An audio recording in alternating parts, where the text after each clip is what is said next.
കേരളത്തിൽ വ്യവസായം സാധ്യമാണ് എന്ന് തെളിയിച്ച രണ്ട് വ്യവസായികളും കേരളത്തിൽ വ്യവസായം വളർത്താൻ വേണ്ടി കഴിഞ്ഞ 2.5 വർഷമായിട്ട് പ്രവർത്തിക്കുന്ന ബഹുമാനപ്പെട്ട വ്യവസായ മന്ത്രിയുമാണ് ഇന്ന് നമ്മളോടൊപ്പം ഉള്ളത്.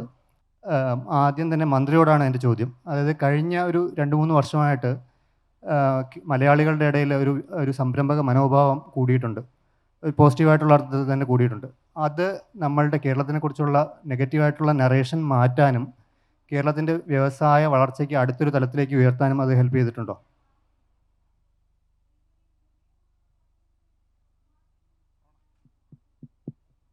ഹലോ, വളരെ പ്രസക്തമായ ഒരു ചോദ്യമാണ്. ഏറ്റവും സന്തോഷകരമായിട്ടുള്ളത് ഈ സെഷൻ്റെ തലക്കെട്ടാണ്. സാധാരണ തലക്കെട്ട് കേരളത്തിൽ വ്യവസായം സാധ്യമാണോ? ഇതിപ്പോൾ മാറി, കേരളത്തിൽ വ്യവസായം സാധ്യമാണ്. ഇത് നമുക്ക് വന്നിട്ടുള്ളൊരു മൈൻഡ് സെറ്റിലൊരു മാറ്റമാണ്. ഞാൻ നേരത്തെ ഒരു സെഷൻ ഉണ്ടായിരുന്നു, 2 to 3 സുഭാഷ് ചന്ദ്രനായിട്ടൊരു ഒരു സംഭാഷണം ഉണ്ടായിരുന്നു. സാഹിത്യം വേറെ എക്സ്ട്രീമാണ്. അത് കഴിഞ്ഞ് ഞങ്ങളുടെ വ്യവസായത്തിലേക്ക് വരുന്നതിനിടയിലുള്ള 1 മണിക്കൂർ 2 അപ്പോയിൻമെൻറ്റുകൾ ഉണ്ടായിരുന്നു. ഒന്ന് നമ്മുടെ ടർക്കിഷ് അംബാസിഡർ, പിന്നെ മെഡിക്കൽ ഡിവൈസസിൽ ഒരു ഇൻവെസ്റ്ററാണ്. ഞാൻ നേരിട്ട് ആദ്യമായിട്ട് ഇന്നാണ് കാണുന്നത്. എന്നാൽ അദ്ദേഹത്തിൻ്റെ ഇൻവെസ്റ്റ്മെൻറ്റ് പ്ലാൻ കുറച്ച് നാളായി വർക്ക് ചെയ്തുകൊണ്ടിരിക്കുന്നുണ്ട്. അദ്ദേഹം ഒരു 70 crores ഒറ്റപ്പാലം നമ്മുടെ ഡിഫൻസ് പാർക്കിൽ ഒരു മെഡിക്കൽ ഡിവൈസ് കമ്പനി തുടങ്ങാൻ 40 കോടിയുടെ ആദ്യ സ്റ്റേജ് പൂർത്തീകരിച്ചു കഴിഞ്ഞു. അപ്പോൾ അദ്ദേഹം എന്നോട് പറയണം, ഇത്ര മാറ്റം കേരളത്തിൽ വന്നു എന്ന് ശരിക്കും ഞാൻ വിശ്വസിച്ചിരുന്നില്ല. അത് ആളുകളുടെ സമീപനം, ഉദ്യോഗസ്ഥരുടെ സമീപനം. എൻ്റെ അടുത്തേക്ക് ആദ്യമായിട്ട് വരുന്നത്. നേരത്തെ മെയിൽ വന്നിരുന്നു, നമ്മളൊരാളെ ഡെലിഗേറ്റ് ചെയ്തിരുന്നു, ഒരു ഉദ്യോഗസ്ഥന്. അപ്പോൾ ഇത് സാധ്യമാണ് എന്ന രൂപത്തിലുള്ള മാറ്റം പൊതുവെ സമൂഹത്തിൽ വന്നിരുന്നു. യഥാർത്ഥത്തിൽ നേരത്തെയും കേരളത്തിൽ ഇതൊക്കെ സാധ്യമായിരുന്നു. ഞാൻ വന്നിട്ട് വലിയൊരു കുറേ മാറ്റങ്ങൾ വന്നിട്ടുണ്ട്. ബേസിക്കായിട്ടുള്ള കുറച്ച് മാറ്റങ്ങൾ ഞങ്ങൾ ചർച്ച ചെയ്ത് എല്ലാവരുടെയും അഭിപ്രായങ്ങൾ സ്വീകരിച്ച് വരുത്തിയിട്ടുണ്ട്. ഞാൻ മന്ത്രിയായതിനു ശേഷം കൊച്ചിയിൽ നവാസും ബിജു ഉണ്ടോയെന്ന് എനിക്ക് ഓർമ്മയില്ല, ഒരു സംരംഭക ഇതായിരുന്നു. അപ്പം ഞാൻ അതിൽ 2-3 ചോദ്യങ്ങൾ ചോദിച്ചു സംരംഭകരോട്. നവാസ് ഉണ്ടെന്നാണ് എൻ്റെ ഓർമ്മ. ലോകത്തെ സ്പൈസ് പ്രോസസ്സിങ്ങിലെ 1ാമത്തെ കമ്പനി ഏതാണ്?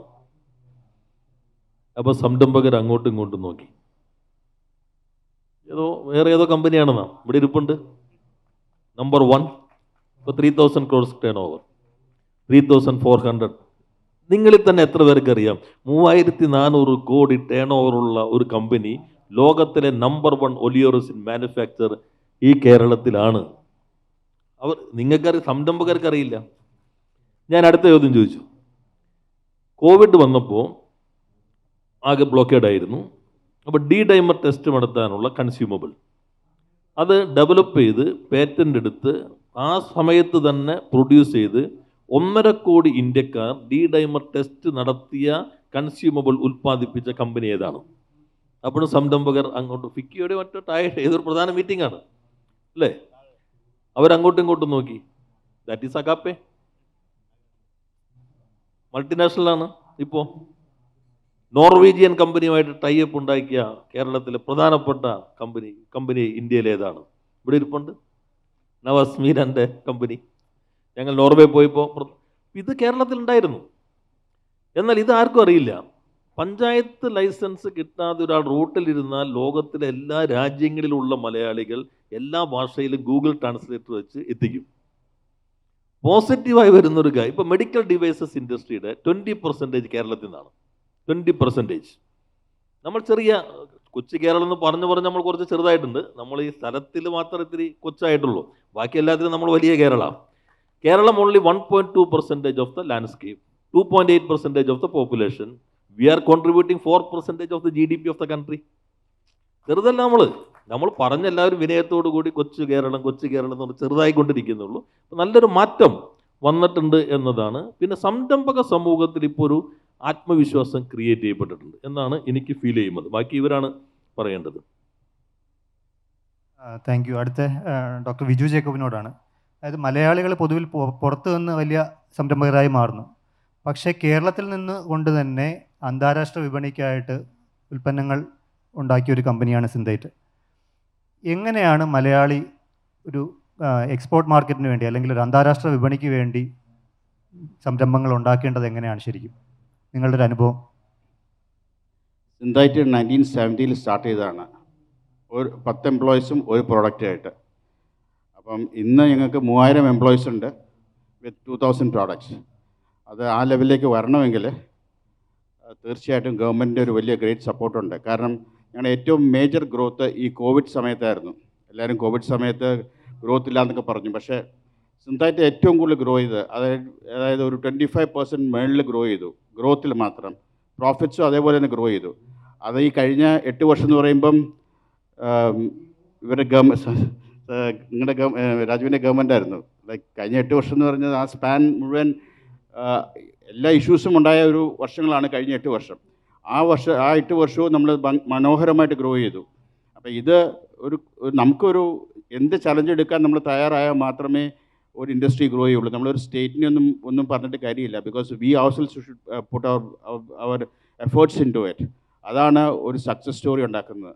അല്ലാതെ ബേസിക്കലി ഇപ്പം ഞങ്ങളെ സംബന്ധിച്ചോളം ഞങ്ങളുടെ റോ മെറ്റീരിയൽസ് അതാണ് ഞങ്ങൾക്കൊരു ചലഞ്ചായിട്ടുള്ളൂ. കാരണം കേരളത്തിൽ നിന്ന് പണ്ടൊക്കെ കേരളത്തിൽ തന്നെ ഉണ്ടായിരുന്നു. പെപ്പറും ജിഞ്ചറും ടേമറിക്കും എല്ലാം കേരളത്തിൽ തന്നെ ഉണ്ടായിരുന്നു. ഇപ്പം ഞങ്ങളുടെ ഉപയോഗിക്കുന്ന ഒരു 80% ഞങ്ങൾ ഇമ്പോർട്ട് ചെയ്തിട്ട് വാല്യൂഡേഷൻ ചെയ്ത് എക്സ്പോർട്ട് ചെയ്യുകയാണ്.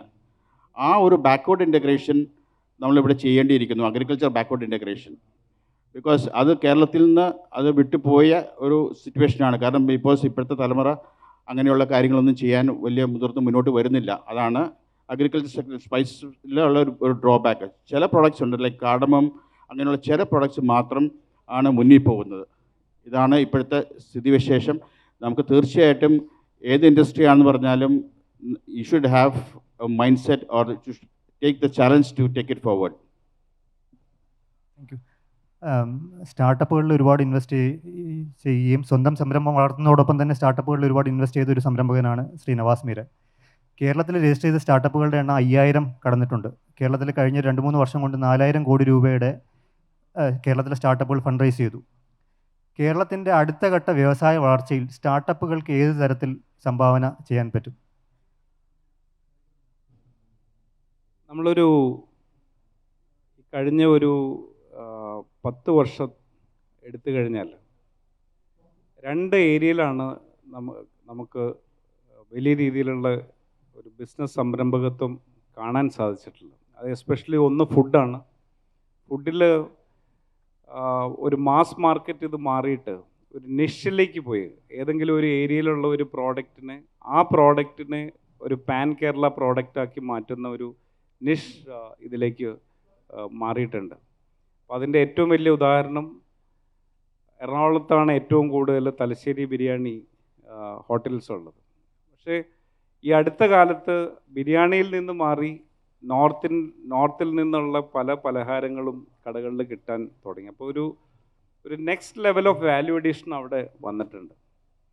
അതേപോലെ തന്നെയാണ് ഇൻഫർമേഷൻ ടെക്നോളജി റിലേറ്റഡ് ആയിട്ടുള്ള കാര്യങ്ങൾ.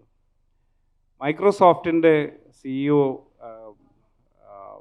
ഇവിടെ വന്നപ്പോൾ പറഞ്ഞ കാര്യം 2027 ആവുമ്പോൾ US ഇപ്പോൾ AI ബേസ്ഡ് സോഫ്റ്റ്വെയർ പ്രൊഫഷണൽസ് 20 മില്യണാണ്. ഇന്ത്യ ഇപ്പോൾ 13 മില്യണിലാണ് നിൽക്കുന്നത്. 2027 ആവുമ്പോൾ ഈ AI ബേസ്ഡ് സോഫ്റ്റ്വെയർ പ്രോഗ്രാമേഴ്സിൻ്റെ എണ്ണം അമേരിക്കനേക്കാളും നമ്മൾ കൂടുതൽ ആകും എന്നുള്ളതാണ്. അപ്പോൾ അദ്ദേഹം യൂസ് ചെയ്ത വാക്ക് അൺസ്റ്റോപ്പബിൾ ആൻഡ് അൺഅസ്യൂമിങ് ആയിട്ടുള്ള ഒരു ഗ്രോത്താണ് നമുക്കതിനകത്തുള്ളത്. അത് ഏറ്റെടുക്കാൻ ഏറ്റവും പര്യാപ്തമായ സ്റ്റേറ്റുകളിലൊന്ന് നമ്മുടേതാണ്. കാരണം ഇന്ന് ഞാൻ ഈ ഫോണിൽ ഓരോ മെസ്സേജസ് വരുമല്ലോ, അതിനകത്ത് ഒരു മെസ്സേജ് കണ്ടത്, A ബാംഗ്ലൂരിയൻ takes 2.5 hours to reach his office and he sits there and create software which will deliver groceries at 10 minutes എന്നുള്ളതാണ് ഇത് കണ്ടത്. അപ്പോൾ 2.5 മണിക്കൂർ എടുത്ത് പോയി സോഫ്റ്റ്വെയർ ഉണ്ടാക്കി 10 മിനിറ്റ് കൊണ്ട് നമുക്ക് സാധനം തരുന്ന ആപ്പ് ഉണ്ടാക്കുന്ന ഒരു സ്ഥിതിയിൽ ആണ് ബാംഗ്ലൂരിലുള്ളത്. ട്രിവാൻഡ്രവും എറണാകുളവും കോഴിക്കോടും 10 മിനിറ്റ് കൊണ്ട് ഏത് സ്ഥലത്താണെങ്കിലും വീട്ടിൽ നിന്ന് ഓഫീസിലെത്താവുന്ന സ്ഥലമാണ്. ശുദ്ധവായു ഉണ്ട്, നല്ല ആൾക്കാരാണ്, സമരമില്ല. പണ്ടായിരുന്നെങ്കിൽ കുറേ സമരങ്ങളുണ്ടായിരുന്നു, ഇപ്പോൾ സമരമേ ഇല്ല. ഏറ്റവും പറ്റിയ ഒരു കാലാവസ്ഥയിലാണ് നമ്മൾ നിൽക്കുക. അപ്പോൾ അതിൽ ഏറ്റവും എടുത്തു പറയേണ്ട ഒരു കാര്യം എന്ന് പറയുന്നത്, കസ്റ്റമറുടെ പെയിൻ പോയിൻ്റ് മനസ്സിലാക്കി പ്രോഡക്റ്റുകൾ കൊണ്ടുവരാനായിട്ട് നമുക്കിപ്പോൾ സാധിക്കുന്നുണ്ട്. അത് ചെറിയ ടൗൺ, ഇപ്പോൾ പെരിന്തൽമണ്ണയിൽ നിന്ന് ഓപ്പൺ എന്ന് പറയുന്ന കമ്പനി വന്നെങ്കിൽ അവരുടെ വാല്യുവേഷൻ എനിക്ക് തോന്നുന്നു $1 ബില്യൺ വാല്യുവേഷൻ പെരിന്തൽമണ്ണയിൽ നിന്നുള്ളൊരു കമ്പനിക്ക് കിട്ടി എന്നുള്ളതാണ്. ഞങ്ങൾ ഇൻവെസ്റ്റ് ചെയ്തിരിക്കുന്ന ഒരു കമ്പനിയുടെ final round, last round funding നടന്നത് $50 മില്യൺ വാല്യുവേഷനിലാണ്. അത് മാവേലിക്കരക്കാരനൊരു പയ്യൻ നമ്മളുടെ അടുത്ത് വരുന്നത് 2 സീറ്റ് വേണമെന്ന് പറഞ്ഞിട്ടാണ്. നമ്മളുടെ ഓഫീസിൽ 2 സീറ്റ് വേണമെന്ന്. ഇന്ന് അവിടെ ഏകദേശം 350 ആൾക്കാർ വർക്ക് ചെയ്യുന്നുണ്ട്. അപ്പോൾ ഇതെല്ലാം ഈ കേരളത്തിൽ തന്നെയാണ് നടക്കുന്നത്. ഞാൻ കേരളത്തിൽ ഫാക്ടറി റൺ ചെയ്യുന്ന പോലെ തന്നെ രാജസ്ഥാൻ മുതൽ ആന്ധ്ര, കർണാടക, തമിഴ്നാട് എല്ലായിടത്തും ഫാക്ടറി റൺ ചെയ്യുന്നുണ്ട്. ഇവിടെ നമുക്കുള്ള ഏറ്റവും വലിയ അഡ്വാൻറ്റേജ്, ഇങ്ങനെ രാജീവിനെയൊക്കെ കാണുമ്പോൾ ഒന്ന് കൈയൊക്കെ കൊടുക്കാം, സുഖമല്ലേ എന്നൊക്കെ ചോദിക്കാം. അവിടെ അതൊന്നും നടക്കില്ല. അപ്പോൾ ഇവിടെ കുറേ കാര്യങ്ങൾക്ക് ഈസിനെസ് ഉണ്ട്. പക്ഷേ എല്ലാ സ്ഥലങ്ങളിലും ആ സ്ഥലത്തിനെ നാവിഗേറ്റ് ചെയ്യാനായിട്ട് ഒരു സ്കില്ല് വേണം. അതൊരു ഓൺട്രപ്രണോറിയൽ സ്കില്ലാണ്. You can call it tactfulness, you can call it emotional management. ഇതെല്ലാം വ്യവസായിക്ക് ഉണ്ടെങ്കിലേ രക്ഷയുള്ളൂ. സൗദി അറേബ്യയിൽ പോയി ബിസിനസ് ചെയ്യുന്ന ആൾക്കാരാണ് മലയാളികൾ. അവിടെ ഒരുറപ്പുമില്ല നാളെ രാവിലെ നമ്മുടെ കയ്യിലാണ് ബിസിനസ് എന്നുള്ളത്. അങ്ങനെയുള്ള സ്ഥലത്ത് പോലും പോയി ബിസിനസ് ചെയ്ത് പൈസ ഉണ്ടാക്കി മുമ്പോട്ട് പോകുന്ന ആൾക്കാരുള്ളൊരു സ്ഥലത്ത് കേരളത്തിൽ വളരുകയല്ലാതെ വേറെ ഒരു നിർവാഹവും ഇല്ല എന്നാണ് എൻ്റെ അഭിപ്രായം. ഞാൻ ആദ്യമായിട്ട് അപ്പോൾ അതിൽ ഈ നവാസ് പറഞ്ഞത് വളരെ കൃത്യമായ നിരീക്ഷണമാണ്. ഇപ്പോൾ കേരളത്തിൽ സ്റ്റാർട്ടപ്പുകൾ ഇവർ നന്നായി മെൻറ്റർ ചെയ്യുന്നതാണ്. നവാസിൻ്റെ നമ്മുടെ ജാക്ക് ഫ്രൂട്ടൊക്കെ 360 അല്ലേ, അതെല്ലാം ഇവർ മെൻറ്റർ ചെയ്ത് വന്നിട്ടുള്ള കുറേ സ്റ്റാർട്ടപ്പുകളുണ്ട്. ഞാനിപ്പോൾ IBM കൊച്ചിയിൽ വന്നപ്പോൾ CM ഉദ്ഘാടനം ചെയ്തു. അത് പോയതിനു ശേഷം ഞാൻ ഒരു 50 സ്റ്റാഫുകൾ എംപ്ലോയീസാണ്, അവരായിട്ട് ഇൻട്രാക്റ്റീവ് സെഷൻ ഉണ്ടായിരുന്നു. അപ്പോൾ മലയാളി സീനിയർ വൈസ് പ്രസിഡൻ്റ് ഉണ്ട്. അപ്പോൾ ഇദ്ദേഹം പറഞ്ഞു, ഞങ്ങളിവ തുടരുമില്ല എന്ന് ഉറപ്പ് പറയാൻ പറ്റില്ല. പോളണ്ടിലാണ് ഞങ്ങൾ ഏറ്റവും ഒടുവിൽ ഞങ്ങളുടെ ലാബ് തുടങ്ങിയത്. അത് പക്ഷേ മുന്നോട്ട് പോയിട്ടില്ല, കാരണം ഔട്ട്പുട്ടൊന്നും നന്നായി വന്നിട്ടില്ല. അത് ഇവരുടെ കയ്യിലിരിക്കണേ. അപ്പോൾ ഞാൻ അവരോട് പറഞ്ഞു, നിങ്ങൾക്ക് കേരളത്തിലുള്ള സൗകര്യം, ഇപ്പോൾ നമ്മൾ സ്കാൻഡിനേവിയൻ കൺട്രീസിൽ പോയല്ലോ, 3 മാസം വർക്ക് ചെയ്യാൻ പറ്റുള്ളൂ പുറത്തിറങ്ങിയിട്ട്, ബാക്കി മുഴുവൻ വീട്ടിനകത്താണ്. കേരളത്തിൽ നിങ്ങൾ അവിടെ 3 മാസം നിങ്ങൾ വർക്ക് ചെയ്തോ, ബാക്കി 9 മാസം ഇങ്ങോട്ട് പോരെ. സുഖമായ സ്ഥലം, ഏത് ക്ലൈമറ്റിൽ നിങ്ങൾക്ക് വർക്ക് ചെയ്യാം. ഡൽഹിയിൽ നിങ്ങൾ വർക്ക് ചെയ്യണം. ഡൽഹിയിലെ PPM ഇപ്പോൾ 560 മറ്റുമാണ് പൊല്യൂഷൻ, നമ്മുടെ 85ആണ്. ശുദ്ധമായ വായു ശ്വസിക്കാം. പിന്നെ ഞാൻ അവരോട്, നിങ്ങൾ ബാംഗ്ലൂർ ജോലി ചെയ്യണം. ജോലി ചെയ്തുകൊണ്ടിരിക്കുമ്പോൾ നിങ്ങൾക്ക് ബോറടിച്ചിട്ട് ഒരു പൊറോട്ടയും ബീഫും കഴിക്കണം തോന്നി, അതോടുകൂടി നിങ്ങളുടെ പ്രോഗ്രാം തെറ്റും. പ്രോഗ്രാം എഴുതുന്നത് തെറ്റാൻ തുടങ്ങും. ഇവിടെ ഒരു പ്രശ്നമില്ല, ബൈക്ക് എടുത്തിട്ട് പോയിട്ട് കഴിച്ചിട്ട് വരാം. നിങ്ങൾ അമേരിക്ക ജോലി ചെയ്യണം, അപ്പോൾ ടെൻഷൻ വരും. ഇടയ്ക്ക് വീഡിയോ കോൾ വരും, അമ്മയുടെ അല്ലെങ്കിൽ ഉമ്മയുടെ അല്ലെങ്കിൽ റിലേറ്റീവ്സ്, ആകെ ടെൻഷനാവും. ഇവിടെ വേണ്ട, നിങ്ങൾ ജോലി കഴിഞ്ഞ് നേരെ വണ്ടി എടുത്ത് പോയിട്ട് അമ്മയുടെ മടി കിടന്നിട്ട് അടുത്ത പ്രോഗ്രാം കമ്പോസ് ചെയ്യാം. അപ്പോൾ കേരളത്തിൽ അതുകൊണ്ട് ഇപ്പോൾ IBM ഒരു വർഷം പിന്നിട്ടപ്പോൾ ഇപ്പോൾ 2400 പേരുണ്ട് അവർ വിത്തിൻ 1 ഇയർ. അവരുടെ fastest growing centre of IBM in the world കൊച്ചിയാണ്. അതിന് കാരണം ഇപ്പോൾ ഒരു വർഷം കഴിഞ്ഞപ്പോൾ അദ്ദേഹത്തെ ഇൻട്രാക്റ്റീവ് സെഷൻ ഉണ്ടായിരുന്നു. അപ്പോൾ ഞാൻ ചോദിച്ചു, നിങ്ങൾ 100 ഒരു വർഷം പറഞ്ഞ് ഇപ്പോൾ 2400 എത്തി, ഈ വർഷം 3000 എത്തും, വാട്ട് ഈസ് റീസൺ? അപ്പോൾ അവർ പറഞ്ഞു, ഇവരുടെ സ്കില്ല് ഭയങ്കരമാണ്. 2 പ്രൊഡക്റ്റ് ഒരു വർഷത്തിനുള്ളിൽ ഇവർ ഡെവലപ്പ് ചെയ്തു. ലോകത്തിലെ ഏറ്റവും വലിയ എയർലൈൻ ഡെൽറ്റ എയർലൈൻ അവരുപയോഗിക്കുന്നത് IBMൻ്റെ പ്രൊഡക്റ്റാണ്. ഫേസ്ബുക്കിൻ്റെ AI കമ്പോണൻറ്റ്, എനിക്ക് തോന്നുന്നു റോഷൻ വളരെ പോസിറ്റീവായ വ്യവസായ വാർത്തകൾ എഴുതുന്ന മലയാളത്തിൽ അപൂർവം ജേർണലിസ്റ്റുകളിൽ ഒരാളാണ് റോഷൻ. അപ്പോൾ റോഷൻ അത് എഴുതിയിട്ടുണ്ടെന്നുണ്ട്. ഒരു മലയാളി, യഥാർത്ഥത്തിൽ ഒരു മലയാളി ഫേസ്ബുക്കിൻ്റെ AI ബേസ്ഡ് ടൂളിൽ 5 പേരിൽ ഒരാളാണ്. ഇപ്പോൾ ദിനേശ് നിർമ്മൽ ഒരു പ്രയോഗം നടത്തി, റിവേഴ്സ് മൈഗ്രേഷൻ ഈസ് ഹാപ്പനിങ്. 200 പേര് വിദേശത്തു നിന്നും ഇന്ത്യയിലെ മറ്റ് സംസ്ഥാനങ്ങളിൽ നിന്ന് തിരിച്ചു വന്നവരാണ്. അപ്പോൾ അതാണ് ഇപ്പോൾ ബാംഗ്ലൂർ ഇതുപോലെ ട്രാഫിക് പ്രശ്നം ഇവിടെ ഇല്ല, നമുക്ക് നേരെ മെട്രോ കയറി അങ്ങോട്ട് വരാൻ പറ്റും. പിന്നെ Keralam as a whole it is a city, മൊത്തത്തിൽ നമുക്കൊരു സിറ്റിയാണ്. ഈ ഡിമാർക്ക് ചെയ്യാൻ very difficult in between village and cities. പിന്നെ പർച്ചേസിങ് കപ്പാസിറ്റി. ഇപ്പോൾ BMW പോയത് എന്തുകൊണ്ടാണ്? ബിയോണ്ട് ദ റഡാറിൽ മിസ്റ്റർ ബാലഗോപാൽ എഴുതിയിട്ടുണ്ട്, ഹർത്താലായിരുന്നില്ല കാരണം. BMW ചീഫ് എക്സിക്യൂട്ടീവ് പറഞ്ഞു, ഞങ്ങളുടെ ചില പ്ലാന്റുകൾ പ്രവർത്തിക്കുന്നിടത്തുനിന്ന് 100 കാറ് പോർട്ടിലേക്ക് പോയാൽ 80 അവിടെ എത്തിയാൽ വളരെ നല്ലത് എന്നാണ് ഞങ്ങൾ കരുതുക. അങ്ങനെയുള്ള കണ്ടീഷനിൽ പോലും ഞങ്ങൾ വർക്ക് ചെയ്യുന്നുണ്ട്. അതുകൊണ്ട് ഇതൊന്നും ഞങ്ങൾക്ക് പ്രശ്നമല്ല. ഞങ്ങൾക്ക് 1000 ഏക്കർ പോർട്ടിനോട് ചേർന്ന് വേണം, അതിവിടെ ഇല്ല. That is A reason. ഇപ്പം എന്നോട് ചോദിക്കും അവിടെ 1,00,000 കോടിയുടെ മറ്റു ഓട്ടോമൊബൈൽ ഒന്നില്ലേ? ഞാൻ പറയും ഇവിടെ വരില്ല. നമുക്കിവിടെ സാധ്യമാകുന്നതേ പറ്റുള്ളൂ. ഇപ്പോൾ 3000 പേര് IBM വർക്ക് ചെയ്യുമ്പോൾ പെർ ആനം സാലറി 20 lakhs ആണ്. ദാറ്റ് മീൻസ് 600 crores ഒരു വർഷത്തെ ശമ്പളമാണ്. അവരിവിടെ താമസിക്കുമ്പോൾ സ്വിഗ്ഗി പോണ ആളുടെ എണ്ണം കൂടും, കാർ ഓടിക്കുന്നവരുടെ എണ്ണം കൂടും, ഇൻഡയറക്റ്റ് 4-5 ജോബ് വരും. ഞാനൊരു ടെക്സ്റ്റൈൽ മില്ലിലൂടെ തുടങ്ങി, അല്ലെങ്കിൽ ഗാർമെൻറ്റ് ഫാക്ടറി തുടങ്ങി. ഒരു 10,000 പേര്, 90% മൈഗ്രൻ്റ് ലേബർ ആയിരിക്കും. Average 10,000 into 10,000 per annum 120 crores ആണ്, 120 കോടിയാണ്. ഇത് 600 കോടിയാണ്. അപ്പം നമുക്കിവിടെ വേണ്ടത് നമ്മുടെ ചെറുപ്പക്കാർക്ക് ജോലി കൊടുക്കാൻ പറ്റുന്ന സംരംഭങ്ങളാണ്.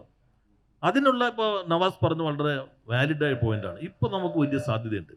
നമ്മൾ ആദ്യം പ്രൈമറി കൃഷി, പിന്നെ സെക്കൻഡറി വ്യവസായം, പിന്നെ ടെറിട്ടറി നമ്മുടെ മൂന്നാമത്തെ മേഖല സർവീസ്.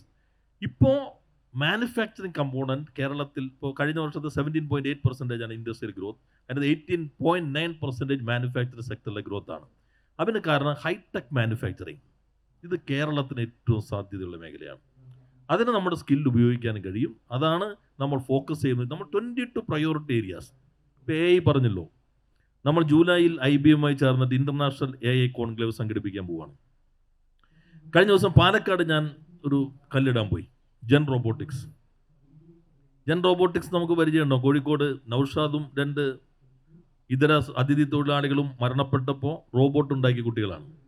അപ്പോൾ അവർ പറഞ്ഞു, അന്ന് മുഖ്യമന്ത്രിയെ കണ്ടപ്പോൾ അദ്ദേഹം ഡയറക്റ്റ് ചെയ്തിട്ട് ഒരു 100-120 ക്യൂബിക് ഒരു ചെറിയ ക്യൂബിക് കൊടുത്തു അവിടെ ഇത് ടെക്നോ പാർക്കിൽ. അവിടെ തുടങ്ങിയതാണ്. അവരിപ്പോൾ മാൻഹോളിൽ പോകുന്ന റോബോട്ട് ഉണ്ടാക്കി. ഇപ്പോൾ അവർ ഏറ്റവും ലേറ്റസ്റ്റ് റോബോട്ട് ഉണ്ടാക്കിയിരിക്കുന്നത് ഈ സ്ട്രോക്ക് വന്നിട്ടുള്ള അവരെ പിടിച്ചു നിർത്തിയിട്ട് നടത്തിക്കുന്ന റോബോട്ട്. ഈ 4 കുട്ടികളാണ്. ഞാൻ വളരെ റിസ്ക് എടുത്തിട്ടാണ് എൻ്റെ കല്ലിടാൻ പോയത്. മലപ്പുറം, തൃശ്ശൂരൊക്കെ പരിപാടിയുണ്ട്. അപ്പോൾ അവർ പറഞ്ഞു, ഞങ്ങൾ ഒരാൾ ഇലക്ട്രിക്കൽ, ഒരാൾ കമ്പ്യൂട്ടർ, 2 പേര് മെക്കാനിക്കൽ. അവരെ കണക്ട് ചെയ്ത് NSS ആണ്, നമ്മുടെ NSS അല്ല, നാഷണൽ സർവീസ് സ്കീം. അവർ സോഷ്യൽ കമ്മിറ്റ്മെൻറ്റിലാണ് അവരുടെ എല്ലാ പ്രൊഡക്റ്റും വരുന്നത്. ഇപ്പോൾ കിൻഫ്രയുടെ തിരുവനന്തപുരത്ത് 400 പേര് ജോലി ചെയ്യുന്നുണ്ട്. ഈ പാലക്കാട് കല്ലിട്ട് കൊടുത്ത് അടുത്ത വർഷമാകുമ്പോൾ 300 പേര് പുതുതായി ജോലി ചെയ്യുകയാണ്. ഇതൊക്കെ നമ്മുടെ പുതിയ മേഖലകളാണ്. അപ്പോൾ അതിൽ സാധ്യതകളുണ്ട്. ഈ മേഖലകളാണ് നമ്മൾ ഫോക്കസ് ചെയ്യുന്നത്. IT, റോബോട്ടിക്സ്, AI, അല്ലെങ്കിൽ machine learning, big data analysis. അതിനാവശ്യമായ സ്കിൽ ഡെവലപ്മെൻറ്റ് നമ്മൾ ചെയ്യുന്നു. ഫുഡ് പ്രോസസ്സിങ് പ്രധാനപ്പെട്ടതാണ്. അതിൽ നമ്മളിപ്പോൾ പല ഇൻ്റർനാഷണൽ ബ്രാൻഡുകളും കേരളത്തിലേക്ക് വരുന്നുണ്ട്. സീ ഫുഡ് പ്രോസസ്സിങ് നമുക്ക് ശരിക്കും വാല്യൂ അഡീഷൻ. ഇപ്പോൾ ചോയ്സിൻ്റെ കഴിഞ്ഞ ദിവസം മുഖ്യമന്ത്രി കൊച്ചിയിൽ ഒരു ഉദ്ഘാടനം ചെയ്തു. ഇതുവരെ നമ്മൾ ഈ ചെമ്മീനൊക്കെ കിള്ളി വൃത്തിയാക്കി ഫ്രോസണാക്കിയിട്ട് അയക്കുക ചെയ്യുന്നത്. വിയറ്റ്നാമിൽ പോയിട്ടാണ് പിന്നെ അതിൻ്റെ അടുത്ത പ്രോസസ്സ്. ഇപ്പോൾ ഇവിടെ നമ്മൾ ഉദ്ഘാടനം ചെയ്തത് എല്ലാ ഫ്ലേവറും ചേർത്ത് ഈ നമ്മുടെ കെൻഡക്കി ചിക്കനൊക്കെ വാങ്ങിക്കുന്നവർ നേരെ ഒന്ന് വേണമെങ്കിൽ ഓവനിൽ കയറ്റിയാൽ കഴിക്കാവുന്ന സാധനം നേരെ എക്സ്പോർട്ട് ചെയ്യാവുന്ന മട്ടിൽ. അപ്പോൾ നമ്മൾ ആ വാല്യൂ അഡീഷൻ അത് കൂടിക്കൊണ്ടിരിക്കുന്നു. നല്ല സാധ്യത അതിനകത്ത് കേരളത്തിലുണ്ടെന്നാണ് എനിക്ക് തോന്നുന്നത്. ഇന്നോവേഷൻ ഇല്ലാതെ ഒരു ഫുഡ് ഇൻഡസ്ട്രി വളരില്ല. രാജു പറഞ്ഞ വളരെ കറക്റ്റാണ്. കാരണം ചോയ്സ് ഞങ്ങളുടെ അടുത്ത് നിന്നാണ് ബ്ലെൻഡ്സ് മേടിക്കുന്നത്. ആ ഫ്ലേവർ മുഴുവൻ ഞങ്ങളുടെയാണ്. ആ പ്രോൺസിൽ പോകുന്നതും ബാക്കിയെല്ലാം. ഇങ്ങനെ ഒരു ഗ്രോത്ത് എടുത്തില്ലെങ്കിൽ ഒരു ബേസിക്കായിട്ട് ഇൻഡസ്ട്രി വേഴ്സസ് യൂണിവേഴ്സിറ്റി ഒരു ടൈപ്പ് ഉണ്ടാവണം. എന്നാൽ മാത്രമേ ഈ നെക്സ്റ്റ് ജനറേഷൻ ഗ്രോത്ത് ഉണ്ടാകത്തുള്ളൂ. കാരണം ഈ പിള്ളേർ സ്കൂൾ കോളേജസിൽ പഠിക്കുന്ന പിള്ളേർ ജസ്റ്റ് ബുക്ക് റീഡിങ് മാത്രമായിരിക്കരുത്. They should have alignment with MOU with an industry. ഞങ്ങൾ കുറച്ച് സ്റ്റുഡൻസിനെ ഞങ്ങളിവിടെ വർക്ക് ചെയ്യുന്നുണ്ട്. ഞങ്ങളുടെ സെൻറ്റ് പീറ്റേഴ്സ് കോളേജിൻ്റെ കുറേ സ്റ്റുഡൻസ് കെമിസ്ട്രി ബാക്ക്ഗ്രൗണ്ട് ഉള്ളവർ. ഞങ്ങൾ സ്റ്റൈഫൻ കൊടുത്ത് ഞങ്ങൾ വർക്ക് ചെയ്യിപ്പിക്കുകയാണ്. കാരണം അതുകൊണ്ട് ഒരു ഗുണം വെച്ച് കഴിഞ്ഞാൽ ഇവർ പുറത്ത് ഇവരുടെ പഠിത്തം കഴിയുമ്പോൾ അവർക്കൊരു ബെനിഫിറ്റ് ഉണ്ടാകും. കാരണം ഒരു ഇൻഡസ്ട്രിയിൽ വർക്ക് ചെയ്യുമ്പം ഒരു ആപ്ലിക്കേഷൻ, അതിൻ്റെ ചാലഞ്ചസ്, ഇതൊക്കെ അവർക്ക് കാണാൻ സാധിക്കും. കുറച്ച് മുമ്പ് മിനിസ്റ്റർ പറഞ്ഞ പോലെ ഒരു എല്ലാ ദിവസവും ഞങ്ങളുടെ ഇൻഡസ്ട്രിയെ സംബന്ധിച്ചുള്ള എല്ലാ ദിവസവും ഇന്നോവേഷൻ വേണം, അല്ലെങ്കിൽ ഞങ്ങളുടെ ഇൻഡസ്ട്രി നിലനിൽക്കത്തില്ല. ആ ഒരു ലെവലിലേക്കാണ് ഈ ഫുഡ് സെഗ്മെൻറ്റും അല്ലെങ്കിൽ ഒലിവറിസൻ മാനുഫാക്ചറിങ്ങും അതിൻ്റെ ബ്ലെൻഡ്സും അതിൻ്റെ സീസണിങ്സും ഈ സ്പൈസസ് ഉപയോഗിച്ചിട്ടുള്ള എല്ലാ പ്രോഡക്ട്സും അങ്ങനെയാണ്. ഇപ്പോഴത്തെ ഒരു ട്രെൻഡ് അതാണ്. കാരണം നമുക്ക് ഇൻ്റർനാഷണലായിട്ട് ഇപ്പം ഞങ്ങളിപ്പോൾ ഒരു 40% ഓഫ് ദ വേൾഡ് റിക്വയർമെൻറ്റ് ഞങ്ങളാണ് സപ്ലൈ ചെയ്യുന്നത്. അപ്പോൾ ആ സപ്ലൈ ചെയ്യണമെങ്കിൽ നമുക്ക് എവ്രി ഡേ ഇന്നോവേഷൻ വേണം. ഞങ്ങളുടെ ഇപ്പോഴത്തെ ഒരു വലിയൊരു ചലഞ്ച് ക്വാളിറ്റി ഓഫ് പീപ്പിളെ കിട്ടാനില്ല. PhD-കാർ അങ്ങനെയുള്ളവരെയൊക്കെ നമുക്ക് അവൈലബിൾ ആയിട്ട് കിട്ടാനില്ല. കാരണം ഇപ്പോൾ ബോംബെയിൽ നിന്നോ അല്ലെങ്കിൽ ബാംഗ്ലൂരിൽ നിന്നോ അല്ലെങ്കിൽ ചെന്നൈയിൽ നിന്നോ വന്ന് ഇവിടെ വന്ന് ജോലി ചെയ്യുന്നവർക്ക് അവരുടെ system of working in Bombay and Bangalore is different. അപ്പോൾ ഇവിടെ വരുമ്പം അവർക്ക് ഈവനിങ് ഔട്ടിംഗ് ഒന്നും നടക്കാതെ പോകുന്നു. അപ്പം നമ്മുടെ ഷോപ്സൊക്കെ നേരത്തെ ക്ലോസ് ചെയ്യുന്നു, നമ്മുടെ റെസ്റ്റോറൻറ്റ്സൊക്കെ നേരത്തെ, ബാറൊക്കെ നേരത്തെ അടയ്ക്കണു. അപ്പോൾ ഇതൊക്കെയാണ് പലരുടെയും കംപ്ലയിൻറ്റ്സ്. അപ്പോൾ അതൊന്ന് അഡ്രസ്സ് ചെയ്യണം. അതിൽ ഒരു കാര്യം ഡോക്ടർ വിജു പറയാൻ വിട്ടുപോയതാണ്. I would like to congratulate him for establishing a center of excellence on synthetic biology at Cochin University. 20 കോടിയാണ് അവർ ഇൻവെസ്റ്റ് ചെയ്തത്. ഞങ്ങൾ ഈ ലിങ്ക് ശക്തിപ്പെടുത്തണം. അക്കാഡമിക് ഇൻസ്റ്റിറ്റ്യൂഷൻസും ഇൻഡസ്ട്രിയൽ എസ്റ്റാബ്ലിഷ്മെൻറ്റും നമ്മൾ ലിങ്ക് ശക്തിപ്പെടുത്തണം. അതിനിപ്പോൾ എല്ലാ യൂണിവേഴ്സിറ്റികളിലും നമ്മൾ സ്റ്റാർട്ടപ്പുകൾ പ്രൊമോട്ട് ചെയ്യുന്നുണ്ട്. ഇത് കൂടാതെ ഇപ്പോൾ ക്യാമ്പസ് ഇൻഡസ്ട്രിയൽ പാർക്ക് പുതിയൊരു കോൺസെപ്റ്റ് നടപ്പിലാക്കാൻ പോവുകയാണ്. എല്ലാ കോളേജുകളോട് ചേർന്ന് ഒരു ക്യാമ്പസ് ഇൻഡസ്ട്രിയൽ പാർക്ക്. അവിടുത്തെ പ്രയോറിറ്റി അവിടെ റിസർച്ച് ഔട്ട്പുട്ടിൻ്റെ ഇൻഡസ്ട്രിയൽ പ്രൊഡക്ഷൻ. സെക്കൻഡ്, ഫാക്കൽറ്റിയുടെ പ്രൊജക്റ്റുകളുടെ industrial application. Third, alumni. Fourth, അല്ലാത്ത ഇൻഡസ്ട്രി. അപ്പോൾ ഒരു മൈക്രോബയോളജി പഠിക്കുന്ന കുട്ടി പഠനം കഴിഞ്ഞിട്ട് 2-3 മണിക്കൂർ ഇവിടെ ജോലി ചെയ്യുന്നു. ജോലി ചെയ്യുമ്പോൾ വേജ് ഓണററിയോ അല്ലെങ്കിൽ വേജോ കിട്ടുന്നു. ഒപ്പം എത്ര മണിക്കൂറാണോ ഒരു വർഷം ജോലി ചെയ്യുന്നത് പഠിക്കുന്ന സബ്ജക്റ്റിലാണെങ്കിൽ ഒരു ക്രെഡിറ്റ് ഇവിടെ കൊടുക്കുക. ഇതാണ് ഞങ്ങളിപ്പോൾ ഹയർ എഡ്യൂക്കേഷൻ കൂടി ക്ലിയറൻസ് കിട്ടിയാൽ അടുത്ത വർഷം തന്നെ നമുക്കത് ആരംഭിക്കാൻ പറ്റും. അതൊരു ടേണിംഗ് പോയിൻ്റ് ആയിരിക്കും ഞാൻ പ്രതീക്ഷിക്കുന്നത്. നല്ല രീതിയിൽ തന്നെ നമുക്കത് കൊണ്ടുവരാൻ കഴിയും. പിന്നെ ഈ പറഞ്ഞ പോലെ മനോഭാവത്തിൽ മാറ്റം വരണം. ഇപ്പോൾ നമ്മൾ IT ജോലി പഠിക്കുന്ന കുട്ടി വെൽഡിങ് പഠിക്കണം. പഠനം കഴിഞ്ഞിട്ട് അടുത്ത വർക്ക്ഷോപ്പിൽ പോയിട്ട് ഗ്രീസിലൊക്കെ നിൽക്കുകയാണെങ്കിൽ മലയാളിയുടെ ഉത്കണ്ഠയെ തീരില്ല. അയ്യോ ഈ കൊച്ചിന് എന്ത് പറ്റിയെന്ന് തോന്നും. അപ്പോൾ ഈ പറയുന്ന ആളുടെ കുട്ടി ലണ്ടനിൽ കെയർ ഹോമിൽ അവിടെ കഷ്ടപ്പെട്ട് നിൽക്കുകയായിരിക്കും. അത് ഓർക്കില്ല ഈ പയ്യൻ എന്ത് പറ്റി എന്ന ചിന്ത. മറ്റുള്ളവരെക്കുറിച്ച് ഇത്രമാത്രം ഉത്കണ്ഠയുള്ള ഒരു സമൂഹം മലയാളി സമൂഹം പോലൊരു പക്ഷേ വേറെ ഉണ്ടാവില്ല. അപ്പോൾ അതിലിപ്പോൾ കുറച്ച് മൈൻഡ് സെറ്റിൽ മാറ്റം വന്ന് തുടങ്ങിയിട്ടുണ്ട്. അതും കുറച്ച് പോസിറ്റീവായിരിക്കും ഞാൻ കരുതുന്നു. അടുത്ത മന്ത്രിയോട് തന്നെയാണ് ചോദ്യം.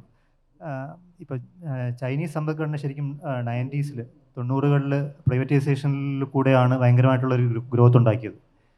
അപ്പോൾ ആ തരത്തിലേക്കുള്ളൊരു ഗ്രോത്തിന് കേരളം തയ്യാറാണോ, അതാണോ ഇപ്പോൾ ബഡ്ജറ്റിൽ കണ്ടത്? കാര്യം മറ്റ് സംസ്ഥാനങ്ങൾ പലതും വലിയ വ്യവസായ സംഗമങ്ങൾ നടത്തി പ്രൈവറ്റ് ഇൻവെസ്റ്റ്മെൻറ്റ് കാര്യമായിട്ട് ആകർഷിക്കുന്നുണ്ട്.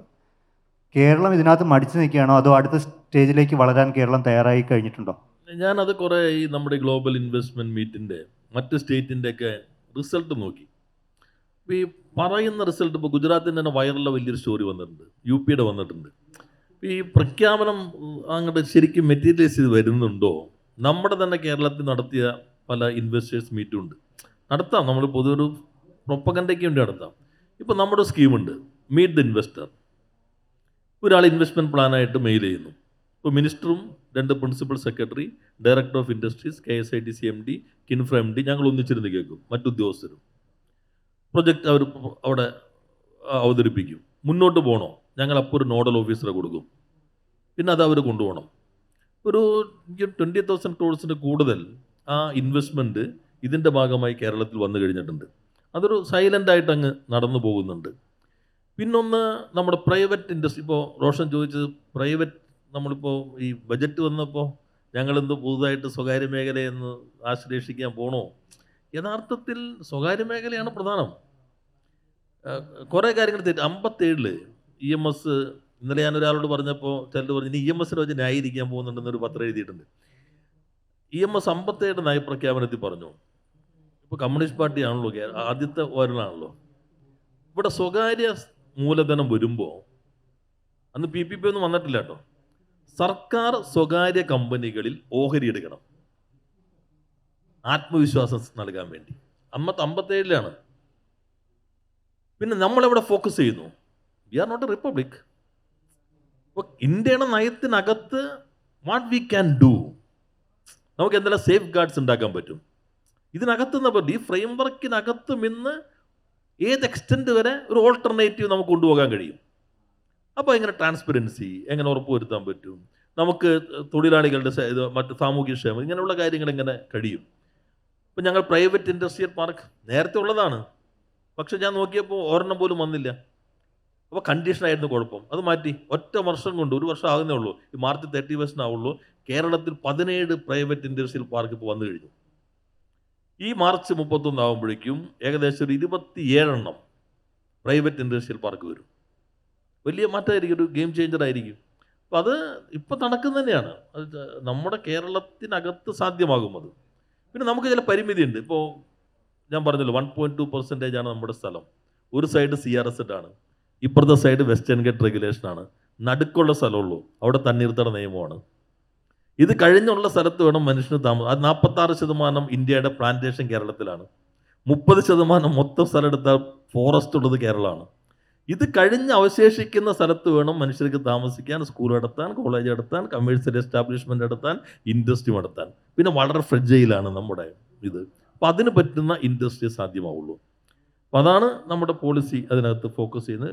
ഇപ്പം ഞങ്ങൾ ഇന്ന് 3 പോളിസി ഇന്ന് ഡിസ്കഷൻ ഉണ്ടായിരുന്നു.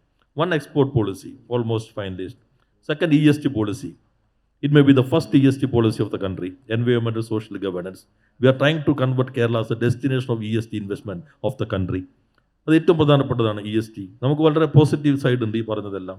3rd നമ്മൾ ലോജിസ്റ്റിക് പോളിസി. ഇന്നിപ്പോൾ 3 പോളിസി ഞങ്ങൾ ഇന്ന് മീറ്റിംഗ് ഉണ്ടായിരുന്നു, ഓൾമോസ്റ്റ് ഫൈനലൈസ് ചെയ്ത് എല്ലാ സ്റ്റേക്ക് ഹോൾഡേഴ്സിനും കേട്ടു. അപ്പോൾ നമുക്ക് നല്ലൊരു ചേഞ്ച് വരുന്നുണ്ട് എന്നത് തന്നെയാണ് തോന്നുന്നത്. ഓക്കെ, ഇതുമായിട്ട് ബന്ധപ്പെട്ട് തന്നെ ഡോക്ടർ വിജുവിനോട് ഉള്ള ചോദ്യമാണ്. അതായത് നമ്മൾക്ക് ഒരുപാട് ലിമിറ്റേഷൻ ഉണ്ട്. ഈ പറഞ്ഞതുപോലെ ആൾക്കാർക്ക് താമസിക്കാനും വ്യവസായങ്ങൾ തുടങ്ങാനും ഒക്കെ ഉള്ള സ്പേസ് ലിമിറ്റഡ് ആണ്. പാരിസ്ഥിതിക പ്രശ്നങ്ങളുണ്ട്, കോസ്റ്റൽ പ്രശ്നങ്ങളുണ്ട്. ഈ പ്രശ്നങ്ങളിലെല്ലാം നിന്നുകൊണ്ട് കേരളത്തിന് സാധ്യമായിട്ടുള്ള മേഖലകൾ, വ്യവസായ മേഖലകൾ ഏതൊക്കെയായിരിക്കും? ഇവിടെ ബേസിക്കായിട്ട് ഇപ്പം ഞാനൊരു ചൈനയുടെ കാര്യം പറഞ്ഞുകൊണ്ട് ഞാൻ അതിലേക്ക് പോയിട്ട് വരാം. ഞങ്ങൾക്ക് ചൈനയിൽ ഒരു 12 വർഷം മുമ്പ് ഒരു ഫാക്ടറി സ്റ്റാർട്ട് ചെയ്തു. സിൻജിയാങ് പ്രോവിൻസ് എന്ന പ്രോവിൻസിലാണ് നമ്മൾ സ്റ്റാർട്ട് ചെയ്തത്. ഇപ്പോൾ സിൻജിയാങ് പ്രോവിൻസിൽ നിന്ന് ഒരു പ്രോഡക്റ്റ് പോലും ലോകത്തെങ്ങും ആരും മേടിക്കില്ല, കംപ്ലീറ്റ്. കാരണം യൂറോപ്പും US-ഉം ബാൻ ചെയ്തു സിൻജിയാങ് പ്രോവിൻസിൽ നിന്ന് because of the terrorist activity and child labour. അപ്പോൾ അതുകൊണ്ട് ഞങ്ങൾ ഫോഴ്സ്ഫുള്ളി ചൈനീസ് ഗവൺമെൻറ് അത് അടപ്പിച്ചു. We lost a huge money. അവിടുന്ന് ഞങ്ങൾ പിന്നെ ബെയ്ജിങ്ങിൽ പോയി. ഇപ്പോൾ ഞങ്ങളുടെ ഫാക്ടറീസ് ഇൻ ബെയ്ജിങ്. പക്ഷേ ഇന്നലെ മിനിഞ്ഞാന്ന് ഞാൻ Indian ambassador to China meet ചെയ്യാനിടയായി. അപ്പോൾ അദ്ദേഹത്തോട് ഞാൻ ചോദിച്ചു, ചൈനയുടെ എക്കണോമിക് സിറ്റുവേഷൻ ഞാൻ ചോദിച്ചു. അപ്പോൾ അദ്ദേഹം പറയുമായിരുന്നു, within 3-4 years India will also stop buying from China. So India will be since India wanted to become the largest economy, they will have to stop importing things from China. അപ്പോൾ ഇന്ത്യയിൽ തന്നെ എല്ലാം ഒരു വലിയൊരു മാർക്കറ്റായിട്ട് വരും. There is A scope for lot of basically കേരളത്തിൽ mister പറഞ്ഞ പോലെ കേരളത്തിലുള്ള ഇൻഡസ്ട്രീസിന് പക്കതായ ലൈക്ക് ഡിജിറ്റൽ ഇലക്ട്രോണിക് ഇങ്ങനെയുള്ള കാര്യങ്ങളാണ് കൂടുതലായിട്ടും. കാരണം മറ്റൊക്കെ state is thickly populated. And ഞങ്ങളുടെ പോലത്തുള്ള ഇൻഡസ്ട്രിക്കുള്ള 2 വിഷയമാണ്. ഒന്ന് water pollution and air pollution. ഇതിലാണ് ഞങ്ങൾക്ക് ഏറ്റവും കൂടുതൽ സീരിയസ് ആയിട്ട് നമുക്ക് നോക്കേണ്ടത്. ഞങ്ങളെപ്പോലുള്ള ഇൻഡസ്ട്രികൾക്ക് നോക്കേണ്ടത് പ്രോസസ്സിങ് ഇൻഡസ്ട്രീസിന് ഉള്ള പ്രോബ്ലം നമ്മൾ കാണുന്നത്. കാരണം ഒരു ഫാക്ടറി കഴിഞ്ഞാൽ തൊട്ടപ്പുറം വീടുകളാണ്. അപ്പം നമ്മൾ അത്രയും കെയർഫുള്ളായിട്ട് നമ്മൾ ഇതിനെ ഹാൻഡിൽ ചെയ്യണം. അതാണ് ഒരു വലിയൊരു ചലഞ്ച് ഈ പ്രോസസ്സിങ് ഇൻഡസ്ട്രിക്കുള്ള കുഴപ്പം. ടെക്നോളജി ഇൻഡസ്ട്രീസാണ് should come to Kerala. Lot of for example iPhone കോളാറിൽ അവർ എസ്റ്റാബ്ലിഷ്മെൻറ്റ് സ്റ്റാർട്ട് ചെയ്തു. അതുപോലെ ഇലക്ട്രോണിക്സും IT ആയിരിക്കും കേരളത്തിന് യോജിച്ച ഒരു ഇൻഡസ്ട്രിയൽ എൻവയറമെൻ്റൽ എന്ന് ഞാൻ വിശ്വസിക്കുന്നു. യെസ്, നോളജ് ബേസ്ഡ് ഇൻഡസ്ട്രികൾ അല്ലേ? ശ്രീ നവാസ് മീരാനോടാണ്. അതായത് ഒരു വ്യവസായ എക്കോസിസ്റ്റം വളരാൻ അവിടുത്തെ വൻകിട വ്യവസായികൾ ചെറിയ ആൾക്കാരെ കൈപിടിച്ചുയർത്തുന്നത് സഹായകരമാണല്ലോ എപ്പോഴും. അപ്പോൾ അങ്ങനെ ഒരു അപ്രോച്ച് കേരളത്തിൽ അങ്ങനെ ഒരു അപ്രോച്ച് ഉണ്ടോ ശരിക്കും? അല്ലെങ്കിൽ ഇല്ലെങ്കിൽ അത് അതിന് മുൻകൈയെടുക്കാൻ നിങ്ങളെപ്പോലുള്ള വ്യവസായികൾ തയ്യാറാണോ? ഒരു ബിസിനസ് പോയിന്റ് ഓഫ് വ്യൂവിൽ തന്നെ അത് വലിയ കമ്പനികൾ ചെയ്യേണ്ടതാണ്. കാരണം ഒരു പ്രോഡക്റ്റിൻ്റെ ഒരു വലിയ കമ്പനി ചെയ്യുമ്പോൾ അവർക്ക് ഓട്ടോമേഷൻ ആണ് ഒരു പോസിബിൾ ആയിട്ടുള്ള അവന്യൂ. ഓട്ടോമേഷന് പോയി കഴിയുമ്പോൾ വലിയ ക്യാപിറ്റൽ ഇൻവെസ്റ്റ്മെൻറ്റ് വരും. അതേസമയം ലേബർ ചീപ്പാണെങ്കിൽ അത് ലേബർ ഓറിയൻറ്റഡ് ആയിട്ടുള്ള സെറ്റപ്പിൽ നിന്ന് ഉണ്ടാക്കിയെടുക്കാവുന്നതേ ഉള്ളൂ. അപ്പോൾ പല സ്ഥലങ്ങളിലും ഇപ്പോൾ ഫുഡ് ഇൻഡസ്ട്രിയിൽ ഇപ്പോൾ എനിക്ക് തോന്നുന്നു ഞങ്ങൾ ഏകദേശം 22 യൂണിറ്റുകളിൽ നിന്ന് സാധനങ്ങൾ സോഴ്സ് ചെയ്യുന്നുണ്ട്. ഇപ്പോൾ 22 യൂണിറ്റുകളിൽ നിന്ന് സാധനം സോഴ്സ് ചെയ്യാന്ന് പറയുമ്പോൾ ഓൺ ആൻ ആവറേജ് ഒരു യൂണിറ്റിലൊരു 50 പേരെങ്കിലും ഉണ്ടാവും. അപ്പോൾ കൂടുതൽ ആൾക്കാർക്ക് ജോലി കിട്ടത്തക്ക രീതിയിലുള്ള ഒരു സാഹചര്യം അങ്ങനെ വരും എന്നുള്ള കാര്യത്തിൽ സംശയമില്ല. പിന്നെ പല കാര്യങ്ങളിലും ഇപ്പോൾ ഞങ്ങളുടെ കമ്പനിയിൽ മെജോറിറ്റി ഓൺ ചെയ്യുന്നത് ഒരു നോർവീജിയൻ കമ്പനിയാണെന്ന് പറഞ്ഞല്ലോ. അവരുടെ എല്ലാം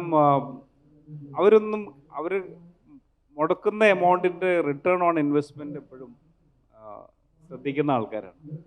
അപ്പോൾ അങ്ങനെ ശ്രദ്ധിക്കുന്ന ആൾക്കാർ കഴിവതും പൈസ മുടക്കാതെ ഇരിക്കാൻ വേണ്ടിയിട്ട് ശ്രമിക്കും. അപ്പോൾ അങ്ങനെ മുടക്കുന്നത് കൂടുതലും ആ ലോക്കലിലുള്ള ഓൺട്രപ്രണേഴ്സിനെ കൊണ്ട് ഇൻവെസ്റ്റ് ചെയ്യിപ്പിക്കുക എന്നുള്ളത് ഒരു ജനറൽ കൾച്ചറാണ്. ഇപ്പോൾ ജർമ്മനി ചെന്ന് കഴിഞ്ഞിട്ടുണ്ടെങ്കിൽ ജർമ്മനിയിലുള്ള ഒരുമാതിരിപ്പെട്ട എല്ലാ കമ്പനികളും നമ്മൾ സംസാരിച്ച് കഴിഞ്ഞാൽ either they will be supplying to BMW, അതല്ലെങ്കിൽ മെർസിഡീസിനോ, അങ്ങനെ വലിയ കമ്പനികൾക്കുള്ള സപ്ലൈസ് ആയിരിക്കും ഇവരെല്ലാം. കാരണം ഇത് ഇൻറ്റേർണലി ചെയ്യാന്ന് പറയുന്നത് it will obviously take production cost ഒരു വേറെ ലെവലിലേക്ക് തന്നെ കൊണ്ടുപോകും. അപ്പോൾ അത് കേരളത്തിൽ വേണം. അത് ഞങ്ങൾ ചെയ്യുന്നുണ്ട്, പലരും ചെയ്യുന്നുണ്ട്. കൊളാബറേറ്റീവ് ആയിട്ടുള്ളൊരു അപ്രോച്ചിൽ കൂടെ നമുക്ക് എളുപ്പത്തിൽ വളരാം അല്ലേ? ഇതൊന്നും വർക്ക് കൾച്ചറിനെ ഡൈല്യൂട്ട് ചെയ്തിട്ടുള്ള കാര്യങ്ങളല്ല. ഈ പറയുന്ന കമ്പനികളിൽ, ഈ പറയുന്ന ചെറിയ യൂണിറ്റുകളിൽ ESI, PF, basic regulatory governance കാര്യങ്ങളെല്ലാം ചെയ്യുന്നുണ്ടോ എന്നുള്ളത് ഉറപ്പുവരുത്തുന്നത് ഞങ്ങളുടെ ഉത്തരവാദിത്തമാണ്. അപ്പോൾ അതിനെ അവോയ്ഡ് ചെയ്യാൻ വേണ്ടിയിട്ടല്ല അത് ചെയ്യുന്നത്. ബഹുമാനപ്പെട്ട മന്ത്രിയോടാണ്. ഗ്രാമീണ മേഖലയിൽ ഒരുപാട് സംരംഭങ്ങൾ ഈയിടെയായിട്ട് വളർന്നു വരുന്നുണ്ട്. ഇപ്പോൾ ഈയിടയ്ക്ക് കഴിഞ്ഞ ആഴ്ച പെരിന്തൽമണ്ണ MLAയുടെ നേതൃത്വത്തിൽ അവിടെ ഒരു സ്കെയിലപ്പ് കോൺക്ലേവ് എന്ന് പറഞ്ഞിട്ട് അവിടെ ചെറുപ്പക്കാരുടെയും സ്ത്രീകളുടെയും ഭയങ്കര വലിയ പങ്കാളിത്തം ഉണ്ടായിട്ടുണ്ട്. അപ്പോൾ ഗ്രാമീണ മേഖലയിലെ സംരംഭങ്ങൾ പ്രോത്സാഹിപ്പിക്കാൻ വേണ്ടി എന്തൊക്കെ നടപടികളാണ് നമ്മൾ കൈക്കൊള്ളാൻ പോകുന്നത്? ആ ഒരു ട്രെൻഡ് ശ്രദ്ധയിൽപ്പെട്ടിട്ടുണ്ടോ? അല്ല, നമ്മൾ ഈ 1 lakh എൻ്റർപ്രൈസസ് എന്ന് പറഞ്ഞ ലക്ഷ്യം വെച്ചിട്ട് ഇയർ ഓഫ് എൻ്റർപ്രൈസസ് ആയി കഴിഞ്ഞ സാമ്പത്തിക വർഷം എടുത്തു. അതിൻ്റെ ഭാഗമായിട്ട് എല്ലാ മണ്ഡലങ്ങളിലും കക്ഷി രാഷ്ട്രീയത്തിന് അതീതമായി ചില MLAമാർ കുറേ കൂടി ഇപ്പോൾ പെരിന്തൽമണ്ണയൊക്കെ മുസ്ലിം ലീഗ് MLA ആണ്, പക്ഷേ സ്റ്റാർട്ടപ്പ് ഫോക്കസ് ചെയ്തിട്ട് നന്നായിരുന്നു. ഞാൻ അവിടെ പോയിരുന്നു. അതുപോലെ ഇവിടെ ഇരിട്ടിയിൽ അവിടെ ടൂറിസം കേന്ദ്രീകരിച്ചിട്ട് എല്ലാ മണ്ഡലങ്ങളിലും ഈ സംരംഭക സംഗമം നന്നായി തന്നെ നടന്നിട്ടുണ്ട്. ഒരു വർഷം കൊണ്ട് നമുക്ക് ആ ലക്ഷ്യം കൈവരിക, 6 മാസം കൊണ്ട് ലക്ഷ്യം കൈവരിച്ചു. ഇപ്പോൾ ഇയർ ഓഫ് എൻ്റർപ്രൈസസ് 2.0 രണ്ടാമത്തെ വർഷം കണ്ടിന്യൂ ചെയ്തു. 2,20,000 പുതിയ സംരംഭങ്ങൾ വന്നു കഴിഞ്ഞു. അതിപ്പോൾ ആദ്യത്തെ വർഷം ചെറിയ ക്യാമ്പയിൻ ഉണ്ടായി. ഇത് നടന്നു എന്നുള്ളതല്ല, ഇത് ആകെ കുഴപ്പമാണോ, 4 കുറഞ്ഞോ 5 കുറഞ്ഞോ. അപ്പോൾ ഞാൻ നമ്മുടെ എല്ലാ പഞ്ചായത്തിലും വിജയിക്കാൻ കാരണം എല്ലാ പഞ്ചായത്തിലും നമ്മൾ BTech MBA ചെറുപ്പക്കാരെ ഇൻറ്റേൺസായിട്ട് വെച്ചു. ഇപ്പോൾ അവരെ നമ്മൾ എക്സിക്യൂട്ടീവ്സ് ആക്കി എല്ലാ പഞ്ചായത്തിലും. അപ്പോൾ ഞാൻ അവർ മീറ്റിംഗ് വിളിച്ചിട്ട് പറഞ്ഞു, നിങ്ങൾ പഞ്ചായത്തിൽ ഇരിക്കരുത്, അവിടുത്തെ ശീലം പെട്ടെന്ന് നിങ്ങളിലേക്ക് വരും, ഫീൽഡിലേ നിൽക്കാൻ പാടുള്ളൂ. എന്നിട്ട് ആഴ്ചയിൽ ഒരു ദിവസം മാത്രം പഞ്ചായത്തിൽ. ഇവരിപ്പോൾ എല്ലായിടത്തും ഫോട്ടോ എടുക്കാൻ പറഞ്ഞു. ഈ പരാതി വന്നപ്പോൾ ജിയോ ടാഗിങ്, ഈ വർഷം രജിസ്ട്രേഷൻ ജിയോ ടാഗിങ് ആണ്, ഫോട്ടോയോട് കൂടിയാണ്. അതിൽ ഏറ്റവും ഇൻട്രസ്റ്റിംഗ് ആയിട്ടുള്ള ഒരു സിഗ്നിഫിക്കൻറ്റ് ഫീച്ചർ 65,000 വുമൺ ഓൺടർപ്രനേഴ്സാണ്. അത് ഏറ്റവും ശ്രദ്ധേയമായിരുന്നു. അതിലേറ്റവും കൗതുകകരമായത് വയനാട് ഞങ്ങൾ ഈ കോട്ട ഓരോരുത്തരും ടാർഗറ്റ് ഫിക്സ് ചെയ്യുന്നു. അപ്പോൾ തമാശയ്ക്കൊരു വയനാടൊന്ന് ഫിക്സ് ചെയ്തേക്കും, എന്തെങ്കിലും അവരെ നമ്മൾ അവഗണിക്കണ്ട. ഏറ്റവും ആദ്യം ടാർഗറ്റിലേക്ക് എത്തിയതൊന്ന് വയനാടാണ്. ഇപ്പോൾ ഇന്ത്യയിൽ ഞാൻ ആദ്യം തന്നെ പറഞ്ഞു, കാരണം നമ്മുടെ മീഡിയയുടെ സ്വഭാവം അറിയാവുന്നതുകൊണ്ട് തുടങ്ങിയത് ആരും പറയില്ല. ബാലഗോപാൽ ഈ ബിയോണ്ട് ദ റഡാറിൽ പറയുന്നുണ്ട്, ഇമ്മോർട്ടാലിറ്റി ഉള്ളൊരു ഇൻഡസ്ട്രി ഇല്ല, ഒന്നുമില്ല. ഇപ്പോൾ കേരളത്തിൻ്റെ പ്രത്യേകത, തുടങ്ങുമ്പോൾ ആരും അറിയില്ല, അടയ്ക്കുന്നത് അറിയാത്ത ആരും ഉണ്ടാവില്ല. അത് ലോകത്തൊരിടത്തില്ലാത്ത പ്രശ്നമാണ്. ഞാനിപ്പോൾ നിങ്ങൾ പറഞ്ഞോളൂ, കേരളത്തിൽ കഴിഞ്ഞ ഒരു 10 കൊല്ലത്തിനുള്ളിൽ തൊഴിലാളികളുടെ പ്രശ്നം കാരണം അടച്ചുപൂട്ടപ്പെട്ട ഏതെങ്കിലും പ്രധാനപ്പെട്ട കമ്പനി ഉണ്ടോ? നമ്മൾ 465 കോടി രൂപയാണ് ഐഫോണിന് ബാംഗ്ലൂർ തൊഴിലാളികൾ കയറി അടിച്ച് തകർത്തപ്പോൾ നഷ്ടം വന്നത്. 465 ക്രോഡ്സ്. അതറിയാവുന്ന എത്ര മലയാളിയുണ്ട്? അതറിയാവുന്ന കന്നഡക്കാരില്ല. കാരണം അവിടെ ഒരു ന്യൂസ് അവറും ചർച്ച ചെയ്തില്ല. ഇവിടെ ആയിരുന്നെങ്കിൽ ഒരു മാസം ചർച്ച ഇതായിരിക്കും, എല്ലാ ദിവസവും ലീഡ് ഇതായിരിക്കും. ഇവിടെ ഒന്നും നടക്കില്ല. നമ്മളാണ് മാനുഫാക്ചറിങ് ചെയ്യുന്നത്. അതെ അല്ല, ഒത്തിരി ഉദാഹരണങ്ങളുണ്ട്. ഇപ്പം ഇവിടെ നിന്ന് ആന്ധ്രയിലേക്ക് തെലങ്കാനയിലേക്ക് പോയിട്ടുണ്ടല്ലോ. അപ്പോൾ പൊതു ഫീലിംഗ് എന്താ? ചിലർ പറയും കിറ്റക്സ് പോയല്ലോ. പോയിട്ടില്ല, സ്റ്റിൽ വർക്കിംഗ് വിത്ത് 11,000 എംപ്ലോയീസ്. നമ്മൾ റൈറ്റ്, ഇപ്പോഴും ഇവിടെ വർക്ക് ചെയ്യുന്നുണ്ട്, ഒരു കുഴപ്പമില്ല അവർക്ക്. എന്നാൽ അവർ പുതിയത് അങ്ങോട്ട് പോയി, ഓക്കെ, അത് അവരുടെ റൈറ്റ്. ഞാൻ അപ്പോൾ ഒരു ചോദ്യം ചോദിച്ചു, what is a full form of MRF? MRFിൻ്റെ ഫുൾ ഫോം എന്താ? മനോരമ റബ്ബർ കമ്പനി അല്ല. That is started in 1946, before independence. Why they have selected Madras as the base of the factory? അത് മൂലധനം അങ്ങനെ ചെയ്യുള്ളൂ. ഇപ്പം ഇവിടെ പൊല്യൂഷൻ ഉണ്ടാക്കുന്ന അധികം നമുക്ക് പറ്റില്ല, ഇവിടുത്തെ ലേബർ കിട്ടില്ല, അപ്പം അങ്ങോട്ട് പോകും. നമ്മൾ ഇങ്ങോട്ട് വരുമ്പോൾ നോക്കുക, ഇപ്പോൾ ചിലർ പറയും വിദേശത്തേക്ക് കുട്ടികൾ പോകുന്നില്ലേ? പോകും. പക്ഷെ നമ്മൾ ആ നരേറ്റീവ് അങ്ങനെയാണ്. നിങ്ങൾ നോക്കിക്കോളൂ, ഇപ്പോൾ പുതിയ മൊബിലിറ്റി റിപ്പോർട്ട് വന്നിട്ടുണ്ട്. First Punjab, second Andhra, third Telangana, fourth Karnataka, fifth Tamil Nadu. ഈ ലിസ്റ്റിലൊന്നും കേരളം ഇല്ല. കേരളം ഏറ്റവും താഴെയാണ്. നരേറ്റീവ് എന്താ? കേരളം മുഴുവൻ വൃദ്ധസദനായി, കുട്ടികളെല്ലാം പോവാണ്. കുട്ടികൾ പോവും, സ്വാഭാവികമായിട്ട് പോവും, എല്ലായിടത്തും പോകുന്നു, ഇവിടെയും പോവും. ഞാൻ കാണുന്ന വേറെ ഒന്നാണ്, ഈ വർഷം കേരള യൂണിവേഴ്സിറ്റിയിൽ 48 രാജ്യങ്ങളിൽ നിന്നായി 1600 അപ്ലിക്കൻസ് ഉണ്ട്. നമ്മൾ UK പോവും, ആയിക്കോട്ടെ, ആഫ്രിക്കക്കാരിങ്ങോട്ട് വരും. നമ്മൾ കുറേ കൂടി ബെറ്റർ എഡ്യൂക്കേഷൻ നോക്കും, നമ്മുടെ ഇത് ചീപ്പായിട്ടുള്ള ക്വാളിറ്റി എഡ്യൂക്കേഷൻ മറ്റാളും, ഇതൊക്കെ സംഭവിക്കുന്നതാണ്. ഇപ്പോൾ ആംബ്ര AP റയോൺസ്, നിങ്ങൾ ഗൂഗിളിൽ സെർച്ച് ചെയ്ത് നോക്കിക്കോ. General manager shot dead AP Rayons. അവിടെ പോയിട്ട് പരിശോധനയില്ല, വെടിവെച്ച് കൊന്നു ജനറൽ മാനേജറെ. Maruti Noida plant, workers unrest, ഒന്ന് ജസ്റ്റ് ഗൂഗിളിൽ സെർച്ച് ചെയ്ത് നോക്കിക്കോ. വെടിവെച്ചില്ല, കുത്തി കൊന്നു. ഇത് കേരളത്തിൽ ഏതെങ്കിലും സ്ഥാപനത്തിൽ കഴിഞ്ഞ 15 വർഷത്തിൽ 20 വർഷം 30 വർഷം ഏത് പാർട്ടി ഭരിക്കട്ടെ, ഇങ്ങനെ ഏതെങ്കിലും സംഭവം നിങ്ങളുടെ മനസ്സിലുണ്ടോ? നീ പറഞ്ഞോളൂ. പക്ഷെ നരേറ്റീവ് എന്താ? ഇവിടെ ഒന്നും നടക്കില്ല, ഇവിടെ ആകെ പ്രശ്നമാണ്. നടന്നത് എവിടെയാ? പലയിടങ്ങളിലാണ്. അതാരും അറിഞ്ഞിട്ടില്ല. കാരണം അവിടെ നാടിന് വേണ്ടി, ഇതൊരു കേരള വിരുദ്ധതയുടെ പ്രചാരകർ നമ്മുടെ നാട്ടിൽ കുറച്ച് ശക്തമായിട്ടുണ്ട്. അതാണ് ഇതിൻ്റെ ഒരു പ്രധാനപ്പെട്ട പ്രശ്നം എന്നുള്ളത്. ഇവിടെ ഒന്നും നടക്കില്ല, ഇവിടെ ആകെ മദ്യമുള്ളൂ, ലോട്ടറി ഉള്ളൂ. നിങ്ങളിപ്പോൾ റിസർവ് ബാങ്കിൻ്റെ പുതിയ റിപ്പോർട്ട് വന്നിട്ടുണ്ട്, സ്റ്റേറ്റ് ഓഫ് ഫിനാൻസ്, നോക്കിക്കോ. മദ്യത്തിൻ്റെ ടാക്സിൽ കേരളം ആദ്യത്തെ ഒരു 5 എണ്ണത്തിലില്ല. മദ്യം ടാക്സ് നോക്കിക്കോളൂ, റിസർവ് ബാങ്കിൻ്റെ റിപ്പോർട്ടാണ്, സ്റ്റേറ്റ് ഓഫ് ഫിനാൻസ്. നമ്മുടെ ഡാറ്റയിൽ നിന്ന് ഈ പ്രൊപ്പഗൻഡയിൽ നിന്ന് നമ്മൾ ദൂരം ഭയങ്കരമാണ്. പ്രതീതി ഇങ്ങനെ നിർമ്മിച്ചുകൊണ്ടിരിക്കുക. അതിന് എല്ലാ വ്യവസായികളുടെയും ഇതേ ഇവിടെ കഴിയും. ഞാൻ പറഞ്ഞല്ലോ, ഇന്ത്യയിൽ ഇൻഡിജീനിയസ് ടെക്നോളജി ഉപയോഗിച്ച് ഹൃദയവാൽവ് ഉണ്ടാക്കുന്ന ഒറ്റ കമ്പനിയുള്ളൂ, that is from Kerala. Sreechitra develop ചെയ്തതാണ്, ഒറ്റ കമ്പനിയുള്ളൂ ഇന്ത്യയിൽ. ഏഷ്യയിലെ ഏറ്റവും വലിയ കൃത്രിമ പല്ലുണ്ടാക്കുന്ന കമ്പനി അല്ല, വാൽവ്, മറ്റു ബ്ലഡ് ബാഗാണ്.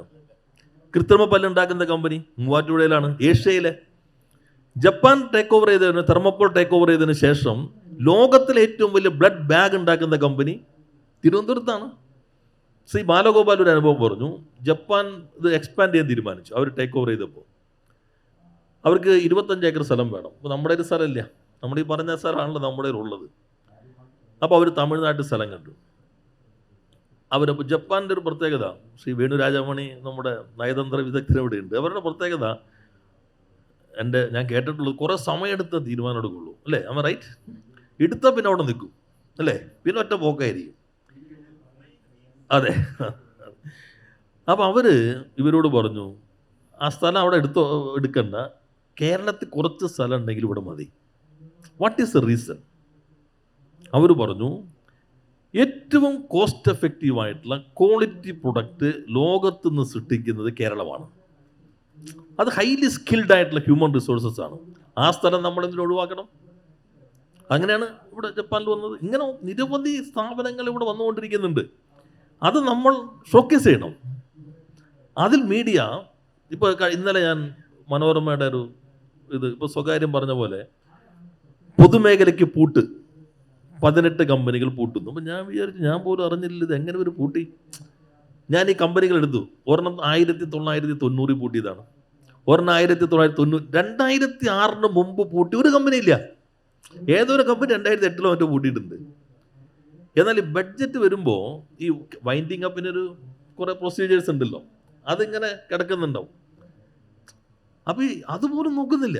അപ്പോൾ ഞാൻ ഇവരോട് പറയണോ, നിങ്ങളൊന്ന് ചെക്ക് ചെയ്യും, ഞങ്ങളൊന്ന് വിളിച്ചു ചോദിക്കും ഇത് കറക്റ്റാണോ, എന്താണ് പൊസിഷൻ. അപ്പം ഇങ്ങനൊരു പ്രതീതി നിർമ്മാണം. ഇപ്പോൾ ഞാൻ പറഞ്ഞു, മനോരമ മദ്രാസ് റബ്ബർ ഫാക്ടറി ആയത് 46 കമ്മ്യൂണിസ്റ്റുകാരൊന്നും കേരളത്തിൽ വന്നില്ലല്ലോ അധികാരത്തിൽ. ഇന്ത്യയിൽ ഏറ്റവും കൂടുതൽ റബ്ബർ ഉണ്ടാകുന്ന കേരളമാണ്, ഏറ്റവും കൂടുതൽ റോ മെറ്റീരിയൽ കിട്ടുന്ന കേരളമാണ്, ഏറ്റവും കൂടുതൽ സൗകര്യങ്ങളുള്ളത് കേരളത്തിലാണ്. പക്ഷെ റബ്ബർ കമ്പനി മദ്രാസിലാണ് തുടങ്ങിയത്. അത് അവർക്ക് പല റീസൺ ഉണ്ടാവും. അത് ക്യാപിറ്റൽ എളുപ്പത്തിൽ എവിടേക്ക് ഒഴുകും, കൂടുതൽ ലാഭം കിട്ടാവുന്നത്, കൂടുതൽ സൗകര്യങ്ങൾ ഒഴുകിക്കൊണ്ടിരിക്കും. പിന്നെ 75 മറ്റാണ് കോട്ടയത്ത് തുടങ്ങിയത്. അപ്പോൾ ഇങ്ങനെ ഒരു പ്രതീതിയുണ്ട്. അത് നമുക്ക് ഒന്നിച്ച് അതാണ് തലക്കെട്ട് വളരെ കാലികമായി ഒരു മാറ്റത്തിൻ്റെതാണ് ഞാൻ പറയാൻ തന്നെ കാരണം അതാണ്. ഇപ്പം മിനിസ്റ്റർ പറഞ്ഞതുപോലെ കയറ്റുമതി രംഗത്ത് കേരളത്തിൻ്റെ ഏറ്റവും വലിയ സക്സസ് മാതൃകകളിലൊന്നാണ് സിന്തൈറ്റ്. സ്പൈസസിൽ നിന്ന് ഉള്ള വാല്യൂ ആഡഡ് പ്രോഡക്റ്റുമായിട്ട് ഏതാണ്ട് 3400 കോടി രൂപയുടെ വിറ്റുവരവുള്ള കമ്പനിയാണ്. കയറ്റുമതി രംഗത്ത് കേരളത്തിലെ കമ്പനികൾക്ക് എങ്ങനെ മുന്നേറാം, അതുപോലെ മേക്ക് ഇൻ കേരള എന്നുള്ള ഇനിഷ്യേറ്റീവ് എങ്ങനെ അടുത്ത തലത്തിലേക്ക് ഉയർത്താം? ഡോക്ടർ വിജുവിനോട് ചോദ്യം. ഇപ്പം കേരളത്തിൽ നിന്ന് പോകുന്ന പ്രോഡക്റ്റുകൾക്ക് നല്ല വാല്യൂ ഉണ്ട്, ക്വാളിറ്റി പ്രൊഡക്ട്സ് ആണ്. അത് വലിയൊരു പ്ലസ് പോയിൻ്റ് തന്നെയാണ്. കാരണം ബിക്കോസ് ഇപ്പം ഞങ്ങളിപ്പോൾ തുടങ്ങിയിട്ട് 52nd ഇയർ, 52 വർഷമായി. അപ്പം ഇത്രയും വർഷം കൊണ്ട് നമുക്ക് നല്ലൊരു പേര് നിലനിർത്താൻ സാധിച്ചു. പക്ഷേ specification with quality of product. അപ്പോൾ ഇതൊക്കെ സാധിക്കുന്നത് ബിക്കോസ് കേരളത്തിലായതുകൊണ്ടാണ് ബേസിക്കലി. കാരണം വെച്ചാൽ the intellectual property that we have and the people are very cautious about the quality of the product. ഇങ്ങനെ ക്വാളിറ്റി ഓഫ് പ്രോഡക്റ്റ് മെയിൻറ്റെയിൻ ചെയ്തുകൊണ്ടാണ് ഇന്ന് സിന്തൈറ്റ് എന്ന സ്ഥാപനം ഈ ലെവലിൽ എത്താനുള്ള മെയിൻ റീസൺ.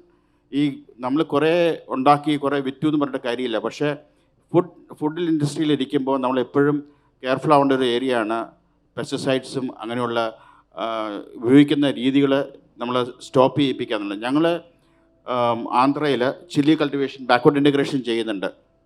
ഒരു 17,000 ഏക്കർ നമ്മൾ ചെയ്യുന്നത് ബാക്ക്വേർഡ് ഇൻറ്റഗ്രേഷൻ. അത്രയും കൃഷിക്കാരെ വെച്ചുകൊണ്ട് നമ്മൾ കറക്റ്റ് ഓർഗാനിക് പെസ്റ്റിസൈഡ് കൊടുത്തുകൊണ്ടാണ് നമ്മൾ അവരെ ചില്ലിയിലാണ് ഏറ്റവും കൂടുതൽ പെസ്റ്റിസൈഡ് ഇവർ ഉപയോഗിക്കുന്നത്. അപ്പോൾ അത് ഉപയോഗിക്കാതിരിക്കാൻ വേണ്ടി നമ്മൾ കണ്ടമാനം എഫേർട്ട് എടുക്കുന്നുണ്ട് അത് ഒന്ന് ഇല്ലാതാക്കാൻ വേണ്ടി. പക്ഷേ പെസ്റ്റിസൈഡ് അടിച്ചാൽ പോലും ഞങ്ങളുടെ പുതിയ ടെക്നോളജി വെച്ചുകൊണ്ട് ഞങ്ങൾക്ക് നമ്മുടെ എക്സ്ട്രാക്ഷൻ കഴിഞ്ഞിട്ട് നമുക്ക് ആ പെസ്റ്റിസൈഡിനെ നമുക്ക് ഐസൊലേറ്റ് ചെയ്യാൻ പറ്റുന്നുണ്ട്. അത് വലിയൊരു ഭാഗ്യമാണ്. കാരണം ഇപ്പോൾ യൂറോപ്യൻ യൂണിയനും FDA വളരെ സ്ട്രിക്റ്റാണ് ഈ പെസ്റ്റിസൈഡിൻ്റെ ഇഷ്യൂവിൽ. അതിനെ തരണം ചെയ്യാനായിട്ട് തീർച്ചയായിട്ടും ഒരു സംവിധാനം ഉണ്ടാകണം. അതിനോടൊപ്പം തന്നെ ഞാൻ ടൂറിസത്തിലുള്ളതുകൊണ്ട് എനിക്ക് ഹോട്ടൽ ഇൻഡസ്ട്രി ഉള്ളതുകൊണ്ട് ഞാൻ പറയുകയാണ്, ടൂറിസത്തിന് നല്ലൊരു ഫോക്കസ് കൊടുക്കണം. കാരണം ഈ പ്രാവശ്യത്തെ ബഡ്ജറ്റിലാണെങ്കിലും ടൂറിസത്തെക്കുറിച്ചാണ് കൂടുതൽ ഫോക്കസ് കൊടുത്തിരിക്കുന്നത്. അപ്പം ഞാൻ മനസ്സിലാക്കിയത് അയോധ്യയിലെ ക്ഷേത്രത്തിൻ്റെ അവിടെ ഒരു 10-20 5-സ്റ്റാർ ഹോട്ടൽസ് വരുന്നു ഞാൻ മനസ്സിലാക്കി. അപ്പം ആ ലെവൽ അവർ അയോധ്യയല്ല ഫോക്കസ് ചെയ്തിരിക്കുന്നത്. പക്ഷേ അവിടെ അതിനോടൊപ്പം തന്നെ ഒരു മാർക്കറ്റിംഗ് ആൾക്കാരെ കൂടുതൽ അവിടെ കൊണ്ടുവരാനായിട്ടൊരു ഇന്ത്യൻ മാപ്പിൽ അവരതിനെ കൊണ്ടുവന്നേക്കുവാണ്. അതൊരു മാർക്കറ്റിംഗ് ടെക്നോളജിയും കൂടിയാണ് അതിൻ്റെ അകത്ത്. ശ്രീ നവാസ്, നമ്മുടെ നാഷണൽ ഇൻ്റർനാഷണൽ കമ്പനികൾ പലതും വന്ന് അവരുടെ ഏറ്റവും വലിയ വിപണികളിലൊന്നാണ് കേരളം. പക്ഷെ കേരളത്തിൽ നിന്ന് ഒരുപാട് ഈസ്റ്റേൺ ബോർഡിലുള്ള ഒരുപാട് ബ്രാൻഡുകൾ വളർന്നു വരേണ്ടതല്ലേ ശരിക്കും? കേരളത്തിൽ ഒരു കൺസംഷൻ പാറ്റേൺ നോക്കിക്കഴിഞ്ഞാൽ നമ്മൾ ഇപ്പോൾ ഒരു റീസെൻറ്റ് ട്രെൻഡ് എന്ന് പറയുന്നത് കൂടുതൽ പ്രീമിയം പ്രോഡക്റ്റിലേക്ക് ആൾക്കാർ പോയിക്കൊണ്ടിരിക്കുകയാണ്. അപ്പോൾ പ്രീമിയം പ്രോഡക്റ്റിലേക്ക് പോകുമ്പോൾ വലിയ കമ്പനികളെക്കാൾ കൂടുതൽ ചെറിയ കമ്പനികൾക്കാണ് അതിൽ അവസരം കിട്ടാനായിട്ട് ഏറ്റവും കൂടുതൽ സാധ്യതയുള്ളത്. അപ്പം നിഷ് പ്രോഡക്റ്റ് വളരെ കുറച്ച് പ്രോഡക്റ്റുകൾ മാത്രം ചെയ്യുകയും അത് ആൾക്കാരുടെ കൺവീനിയൻസിൻ്റെ നെക്സ്റ്റ് ലെവലിനെ അഡ്രസ്സ് ചെയ്യുകയും ചെയ്തിട്ടുണ്ടെങ്കിൽ തീർച്ചയായിട്ടും കേരളത്തിൽ നിന്ന് നല്ല കമ്പനികൾ വരും. ഞാനൊരു ഉദാഹരണം പറഞ്ഞല്ലോ, ഈ കുമ്പിളപ്പം എന്ന് പറയുന്ന ഒരു ഇടനേലയിലുള്ള കുമ്പിളപ്പം പണ്ട് എൻ്റെ ഗ്രാൻഡ് മദറൊക്കെ ഉണ്ടാക്കി തന്ന് കഴിച്ചിട്ടുണ്ട്. ഈ അടുത്ത കാലത്ത് എനിക്കത് കഴിക്കാൻ ഭാഗ്യമുണ്ടായത് അമേരിക്കയിൽ ചെന്നപ്പോഴാണ്. കാരണം ഇവിടെയുള്ള ഈ പ്രോഡക്റ്റുകൾ പലതും ഉണ്ടാക്കി ഫ്രോസൺ ആക്കി US ഉള്ള മാർക്കറ്റിലേക്ക് പോകുന്നു.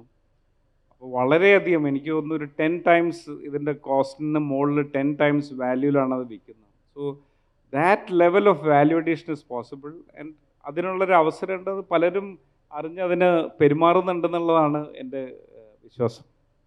എന്തായാലും കൂടുതൽ ബ്രാൻഡുകൾ വരട്ടെ. അതിന് ഇടയ്ക്ക് നമുക്കൊരു 2-3 ചോദ്യങ്ങൾ ഓഡിയൻസിൻ്റെ അടുത്ത് നിന്ന് എടുക്കാം. യെസ്.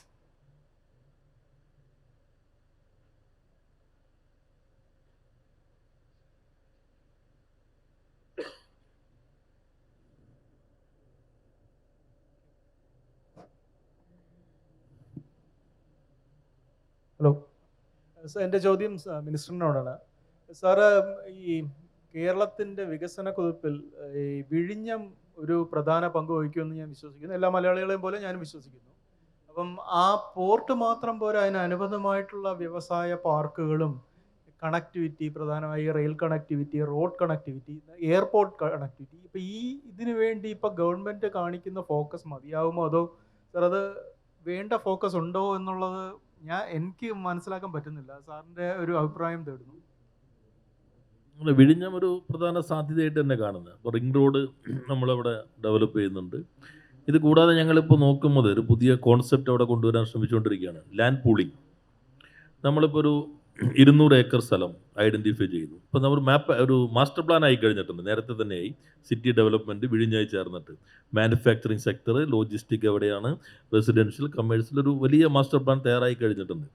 അപ്പോൾ അതിൽ ലാൻഡ് പൂളിംഗ് എന്ന് പറഞ്ഞാൽ ഇപ്പോൾ ഒരു 200 ഏക്കർ നമ്മൾ ഈ സ്ഥലം വ്യവസായത്തിന് അല്ലെങ്കിൽ വേറെ ഒന്നിനും ഉപയോഗിക്കാമെന്ന് കാണുന്നു, നോട്ടിഫൈ ചെയ്യുന്നു. ഒരു 70-75% ആളുകൾ റെഡിയാണെങ്കിൽ നമ്മളത് ഡിക്ലെയർ ചെയ്യും. മൊത്തം സ്ഥലം നമ്മളിങ്ങ് എടുക്കും, കാശ് കൊടുക്കില്ല, എന്നിട്ടത് ഡെവലപ്പ് ചെയ്യും. ഇപ്പോൾ ഇദ്ദേഹത്തിൻ്റെ ഒരു ഏക്കർ എടുത്താൽ ഡെവലപ്പ് ചെയ്തിട്ട് നമ്മൾ 50 സെൻറ്റ് തിരിച്ചു കൊടുക്കും. തിരിച്ചു കൊടുക്കുന്ന എടുത്ത സ്ഥലമാവില്ല, ഡെവലപ്ഡ് ആയിട്ടുള്ള റെസിഡൻഷ്യലോ കമേഴ്ഷ്യലോ അവർക്ക് ഒരു ഓപ്ഷൻ കൊടുക്കും. ഏതാണോ വേണ്ടത് ആ സ്ഥലം കൊടുക്കും. അപ്പോൾ അതിൻ്റെ വാല്യൂ പല മടങ്ങ് വർദ്ധിക്കും. അതാണ് ഇപ്പോൾ ഞങ്ങൾ പുതുതായിട്ട് കൊണ്ടുവരാൻ ഉദ്ദേശിക്കുന്ന ഒന്ന്, ലാൻഡ് പൂളിംഗ്, ഇൻവെസ്റ്റ്മെൻറ്റ് സോൺ. അത് വിഴിഞ്ഞത്ത് നടപ്പിലാക്കാൻ കഴിയുമെന്നാണ്. വിഴിഞ്ഞത്ത് മാത്രമല്ല, പിന്നെ ഞങ്ങൾ ചർച്ച ചെയ്ത ലോജിസ്റ്റിക് പോളിസിയിലും ഇതേ പ്ലാൻ തന്നെയുണ്ട്.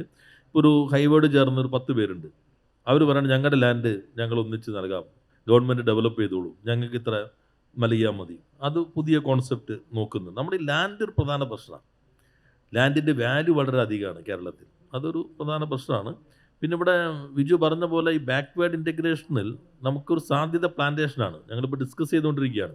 പ്ലാന്റേഷൻ്റെ ഡെഫിനേഷനിൽ മറ്റ് വിളകൾ കൂടി ചേർക്കാൻ പറ്റുമോ? അതൊരു കൺസേൺസ് ഉണ്ടായിക്കഴിഞ്ഞാൽ കുറച്ചൊരു ബ്രേക്ക് ത്രൂ ആയിരിക്കുമെന്നാണ് കരുതുന്നത്. നമസ്കാരം സാർ. ഈസ് ഓഫ് ഡൂയിങ് ബിസിനസ്സിൽ കേരളം പുതിയ മാതൃകകൾ സൃഷ്ടിക്കുന്നു എന്നതിനെ പ്രത്യേകിച്ച് കേരള സർക്കാരിനെ ഞാൻ അഭിനന്ദിക്കുന്നു.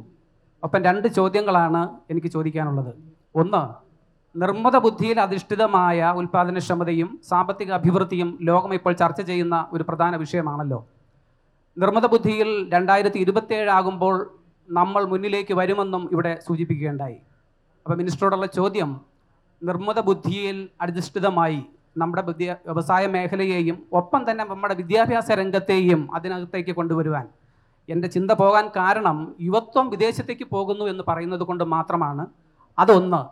രണ്ടാമത്തെ ചോദ്യം, സാർ നേരത്തെ സൂചിപ്പിച്ചതുപോലെ നമ്മളൊരു കോൺക്ലേവ് ഇവിടെ നടത്തുന്നു എന്ന് പറഞ്ഞു, നമ്മുടെ കോളേജുകളുമായി ബന്ധപ്പെടുത്തി. അതിൻ്റെ ഒരു ചെറിയ ഒരു വിശദീകരണം കൂടെ കിട്ടിയാൽ നന്നായിരുന്നു.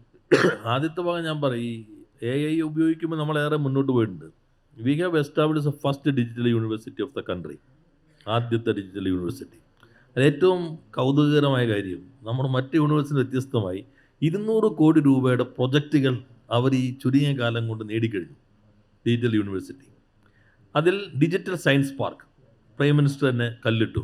അത് ഇതിൻ്റെ തുടർച്ചയാണ്. പിന്നെ AI കോൺക്ലേവ് വരുന്നുണ്ട്.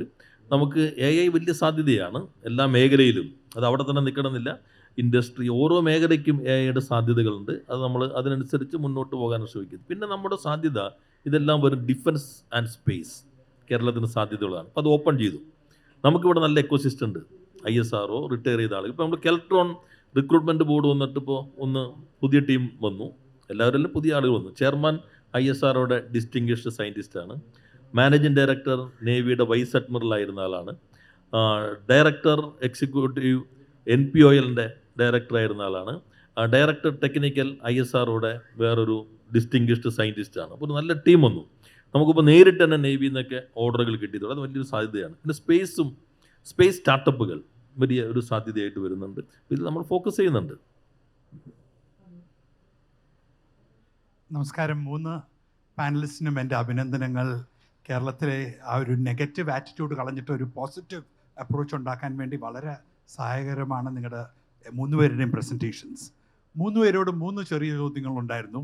ആദ്യം മിനിസ്റ്ററിനോട്, ഈ ഇൻവെസ്റ്റ്മെൻറ്റ് പ്രൊമോഷൻ എന്ന് പറയുന്നത് ഒരു പബ്ലിക് പ്രൈവറ്റ് പാർട്ട്ണർഷിപ്പായിട്ട് നവാസ് മീരാനും ബിജു ജേക്കബ് പോലുള്ള പ്രൈവറ്റ് സെക്ടർ മുന്നിൽ നിന്നുകൊണ്ട് നടത്തുന്ന ഒരു പ്രയത്നമാക്കി മാറ്റിക്കൂടെ? ഈ അടുത്ത കാലത്ത് ഞാൻ തെലങ്കാനയിൽ പോവുകയുണ്ടായി. ഹൈദരാബാദിലെ ഇൻവെസ്റ്റ്മെൻറ്റ് പ്രൊമോഷൻ ഏജൻസി എന്ന് പറയുന്നത് സ്റ്റേറ്റ് ഗവൺമെൻറ്റാണ് 50% ഓണേഴ്സ്, എന്നാൽ അത് നയിക്കുന്നത് പ്രൈവറ്റ് സെക്ടറാണ്. അതിൻ്റെ ലീഡർഷിപ്പ്, അതിൻ്റെ ഈ എക്സിക്യൂട്ടീവ് ലീഡർഷിപ്പ് പ്രൊഫഷണൽ CEO ആണ്. അതുകൊണ്ട് വലിയൊരു മാറ്റമുണ്ട്. അതുപോലെ തന്നെ അവരും വലിയ സമ്മിറ്റ്സിൽ അവർക്ക് വിശ്വാസമില്ല, എന്നാൽ അവരൊരു ടാർഗറ്റഡ് ആൻഡ് പ്രൊആക്റ്റീവ് അപ്രോച്ചായിട്ട് സംസ്ഥാനത്തിന് ഏറ്റവും പ്രധാനപ്പെട്ട ഇൻഡസ്ട്രീസിനെ അങ്ങോട്ട് ചെന്ന് കണ്ട് അവരെ മൂവ് ചെയ്ത് സ്റ്റേറ്റിലേക്ക് കൊണ്ടുവരിക എന്നുള്ളതാണ് അവരുടെ സ്ട്രാറ്റജി. മാത്രമല്ല അവരുടെ പോളിസിയിലും 20% വരെ അവർക്ക് ഇൻസെൻറ്റീവ്സ് കൊടുക്കാനായിട്ട് സ്റ്റേറ്റ് ഗവൺമെൻറ്റിന് അധികാരമുണ്ട്. ഗവൺമെൻറ്റിന് ആ സംസ്ഥാനത്തിന് ആവശ്യമുള്ള ഒരു ഏരിയ ആണെങ്കിൽ. ഇത് മിനിസ്റ്ററിനോട്. നവാസ്, ഇത് വ്യവസായമല്ല, എന്നാൽ സ്പോർട്സ്. നവാസ് കേരള ഫുട്ബോൾ അസോസിയേഷൻ്റെ പ്രസിഡന്റ് കൂടിയാണ്. ഫുട്ബോൾ പോലെ ഒരു സ്പോർട്സ് രംഗത്ത് കേരളത്തിൽ എന്തൊക്കെയാണ് ബിസിനസ് സാധ്യതകൾ, എങ്ങനെ നമുക്കിവിടെ കൂടുതൽ തൊഴിലുകൾ സൃഷ്ടിക്കുവാൻ സാധിക്കും? ആൻഡ് ബിജു ജേക്കബ് ഇങ്ങനെ ഒളിഞ്ഞും തെളിഞ്ഞും മദ്യം എന്നൊക്കെ പറഞ്ഞു, പിന്നെ ടൂറിസവും പറഞ്ഞു. വളരെ വ്യക്തമായിട്ടൊന്ന് പറയാമോ, മദ്യനയം മാറ്റിയാൽ എങ്ങനെ ടൂറിസം വളരും? അല്ല, നമ്മൾ ഇൻവെസ്റ്റ്മെൻറ്റ് പ്രൊമോഷനിൽ പ്രൈവറ്റ് സെക്ടർ നമ്മൾ സ്ട്രക്ചേർഡായിട്ടുള്ള സംവിധാനം ഉണ്ടാക്കിയിട്ടില്ല എന്നുള്ളൂ. പക്ഷേ നമ്മൾ ഇൻഡസ്ട്രിയൽ പോളിസി ഇൻസെൻറ്റീവ്സ് എല്ലാം ഡിക്ലെയർ ചെയ്തിട്ടുണ്ട്. എല്ലാ സംഘടനകളായിട്ട് ചേർന്നിട്ട് തന്നെ നമ്മൾ സംഘടിപ്പിക്കുന്നത്. ഫിക്കി, CIA, ടായ് ഇവരൊക്കെ ആയിട്ട് ചേർന്നിട്ട് തന്നെ സംഘടിപ്പിക്കും. ഇത് ഞങ്ങൾ ഡിസ്കസ് ചെയ്യുന്നുണ്ട്. ഒരു പ്രൈവറ്റ് പാർട്ട്ണർഷിപ്പ് വരുന്നത്. പിന്നെ ചീഫ് സെക്രട്ടറി ലെവലിൽ കമ്മിറ്റി ഉണ്ട്. ആ കമ്മിറ്റിക്ക് വലിയ ഇൻവെസ്റ്റ്മെൻ്റ് ആണെങ്കിൽ അതിനാവശ്യമായിട്ട് പ്രൊമോഷൻ എല്ലാം നൽകാം. പിന്നെ നമ്മളിപ്പോൾ ഒരു മിഷൻ 1000 ഉണ്ട്. എൻ്റെ മനസ്സിലുള്ളൊരു കാഴ്ചപ്പാട്, ഒരു 4 വർഷം കൊണ്ട് കേരളത്തിൽ 1000 MSME, ശരാശരി 100 കോടി ടേൺ ഓവർ ഉള്ളത്. ദാറ്റ് മീൻസ് 1 lakh crores ടേൺ ഓവറുള്ള 1000 ഇൻഡസ്ട്രി. അതിനാണ് നമ്മൾ മിഷൻ 1000. അതിലിപ്പോൾ 89 എണ്ണം വളരെ ട്രാൻസ്പെറൻ്റ് ആണ്. നാം കാണേണ്ടത്, ഇപ്പം നിങ്ങൾ നോക്കിക്കഴിഞ്ഞാൽ MSME എക്സ്പോർട്ട് പ്രൊമോഷൻ കൗൺസിൽ യൂണിയൻ്റെയാണ് പുതിയ റിപ്പോർട്ട് വന്നിട്ടുണ്ട്. 91,000 കോടി രൂപയാണ് കേരളത്തിൽ വന്ന ഇൻവെസ്റ്റ്മെൻറ്റ്. 91,000. അത് പിന്നെ ചരമവാർത്തയിൽ പോലും വരുന്നില്ല. അതോടൊപ്പം തന്നെ SLBCയുടെ അവരുടെ റിപ്പോർട്ടിൽ December 31 വരെ ഉള്ളത് MSMEകൾക്ക് കേരളത്തിൽ കൊടുത്തിട്ട ലോൺ 81,000 കോടി രൂപയാണ്. 81,000 crores rupees. ലോൺ എന്ന് പറയുമ്പോൾ അതിന് കുറച്ചും കൂടി അധികമായിരിക്കുമല്ലോ ഇൻവെസ്റ്റ്മെൻറ്റ്. അപ്പോൾ ഇത് വരുന്നുണ്ട്. നമ്മൾ ഈ പറഞ്ഞ പോലെ ഒന്നുകൂടി ഫോക്കസ്ഡ് ഏരിയയിൽ ശ്രീ വേണുരാജാമണിയും കുറേ അതിനകത്ത് ഇൻ്റർവ്യൂ ചെയ്തിട്ടുള്ളതാണ്. നമ്മൾ കുറേ കൂടി ഫോക്കസ് ചെയ്ത് ഇവരുടെ എല്ലാവരുടെയും സഹകരണത്തോടുകൂടെ ഒക്കെ മുന്നോട്ട് കൊണ്ടുപോകാം. സ്പോർട്സ് ഒരു എക്കോണമിയുടെ ഭാഗമായി പതുക്കെ മാറിക്കൊണ്ടിരിക്കുകയാണ്. നമുക്ക് അടുത്തറിയാവുന്ന കാര്യം എന്ന് പറയുന്നത് IPL പോലുള്ള ടൂർണമെൻറ്റ്സിൻ്റെ ലീഗിൻ്റെ ബ്രോഡ്കാസ്റ്റിംഗ് 47,000 കോടി രൂപയ്ക്കാണ് സ്റ്റാർ എടുത്തത്. എന്നാൽ വളരെ വലുപ്പമില്ല എന്ന് പലരും വിചാരിച്ചിരുന്ന കബഡി പോലുള്ള ലീഗിന് 900 കോടി രൂപയാണ് ബ്രോഡ്കാസ്റ്റിംഗ് റൈറ്റ്സ് പോയേക്കുന്നത്. അപ്പോൾ കേരളത്തിൽ ഫുട്ബോളിനെ സംബന്ധിച്ചിടത്തോളം ഇന്ത്യയിലെ ഏറ്റവും കൂടുതൽ ഫുട്ബോളിനെ സ്നേഹിക്കുന്ന സ്റ്റേറ്റുകളിലൊന്നാണ് നമ്മളുടേത്. ഇവിടെ KP രാഹുൽ എന്ന് പറയുന്ന കുട്ടിക്ക് 3.5 കോടി രൂപ വാർഷിക വരുമാനമായി. സഹലിന് 2.25 കോടി രൂപ വാർഷിക വരുമാനമായി. അപ്പോൾ പണ്ടൊക്കെ കുട്ടികളോട് ചോദിക്കുകയാണ് എന്താണ് ആകേണ്ടതെന്ന് ചോദിച്ചാൽ ഒരു എൻജിനീയർ അല്ലെങ്കിൽ ഒരു ഡോക്ടർ എന്ന് പറഞ്ഞതിൽ നിന്ന് മാറിയിട്ട് ഒരു പ്രൊഫഷണൽ സ്പോർട്സ് എന്ന് പറയുന്നത് പല ഓപ്പർച്യൂണിറ്റികളിൽ ഒന്നായി മാറിയിട്ടുണ്ട്. പണ്ടൊക്കെ നമുക്കറിയാം, ഇന്നൊരു യൂട്യൂബർ എന്ന് പറയുന്നത് ഒരു പ്രൊഫഷനാണ്. പണ്ടതായിരുന്നില്ല. ഫുട്ബോളർ എന്ന് പറയുന്നത് ഇന്നൊരു പ്രൊഫഷനാണ്. അപ്പോൾ അവർക്ക് അവരുടെ വരുമാനത്തിനും എല്ലാം കൂടുതൽ സാധ്യതകളുള്ള ഒരു സമയമാണ്.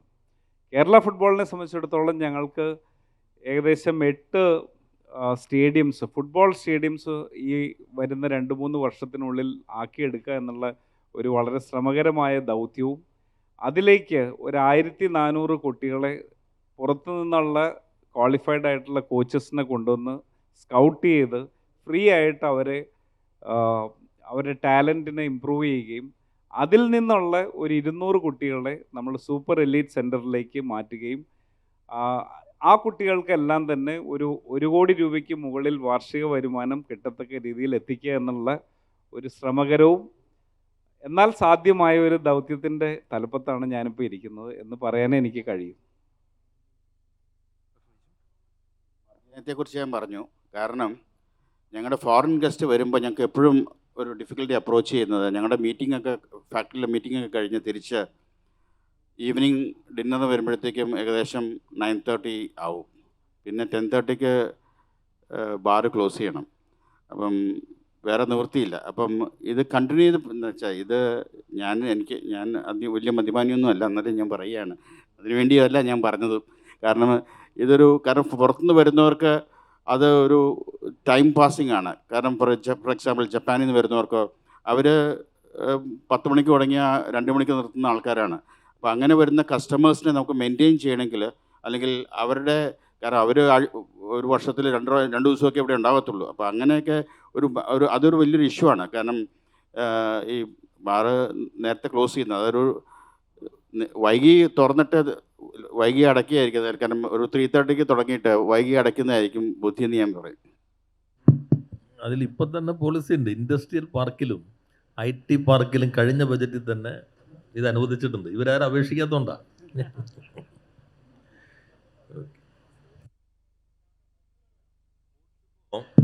സ്പോർട്സ് നമ്മളൊരു വലിയ സമ്മിറ്റ് നടത്തുകയുണ്ടായി. ഗവൺമെൻറ്റും അതിനകത്ത് ഇടപെടുന്നുണ്ട്. ഇപ്പോഴത്തെ പ്രശ്നം എല്ലാ ഇൻഡസ്ട്രിയായി മാറി എന്നുള്ളതാണ്. സ്പോർട്സ് ഇൻഡസ്ട്രിയായി, കൾച്ചറൽ ഇൻഡസ്ട്രിയായി, മീഡിയ ഇൻഡസ്ട്രിയായി, എഡ്യൂക്കേഷൻ ഇൻഡസ്ട്രിയായി, ഹെൽത്ത് കെയർ ഇൻഡസ്ട്രിയായി, എല്ലാം ഇൻഡസ്ട്രിയുടെ പറവിൽ വരും. അത് സ്പോർട്സ് നമ്മുടെ നല്ല സബ്മിറ്റായിരുന്നാണ് ഞാനും പോയിരുന്നു. വളരെ നന്നൊരു ഇനീഷ്യേറ്റീവ്, ഇന്ത്യയിൽ ആദ്യമായിട്ടാണ് നമ്മളാണ് ആ ഇനീഷ്യേറ്റീവ് എടുത്തിരിക്കുന്നത്. Okay, thank you. അപ്പോൾ കേരളത്തിൽ നിന്ന് കൂടുതൽ സംരംഭങ്ങൾ വരട്ടെ. കേരളം വ്യവസായത്തിന് സാധ്യമായ മണ്ണ് തന്നെയാണ്. നന്ദി, നമസ്കാരം.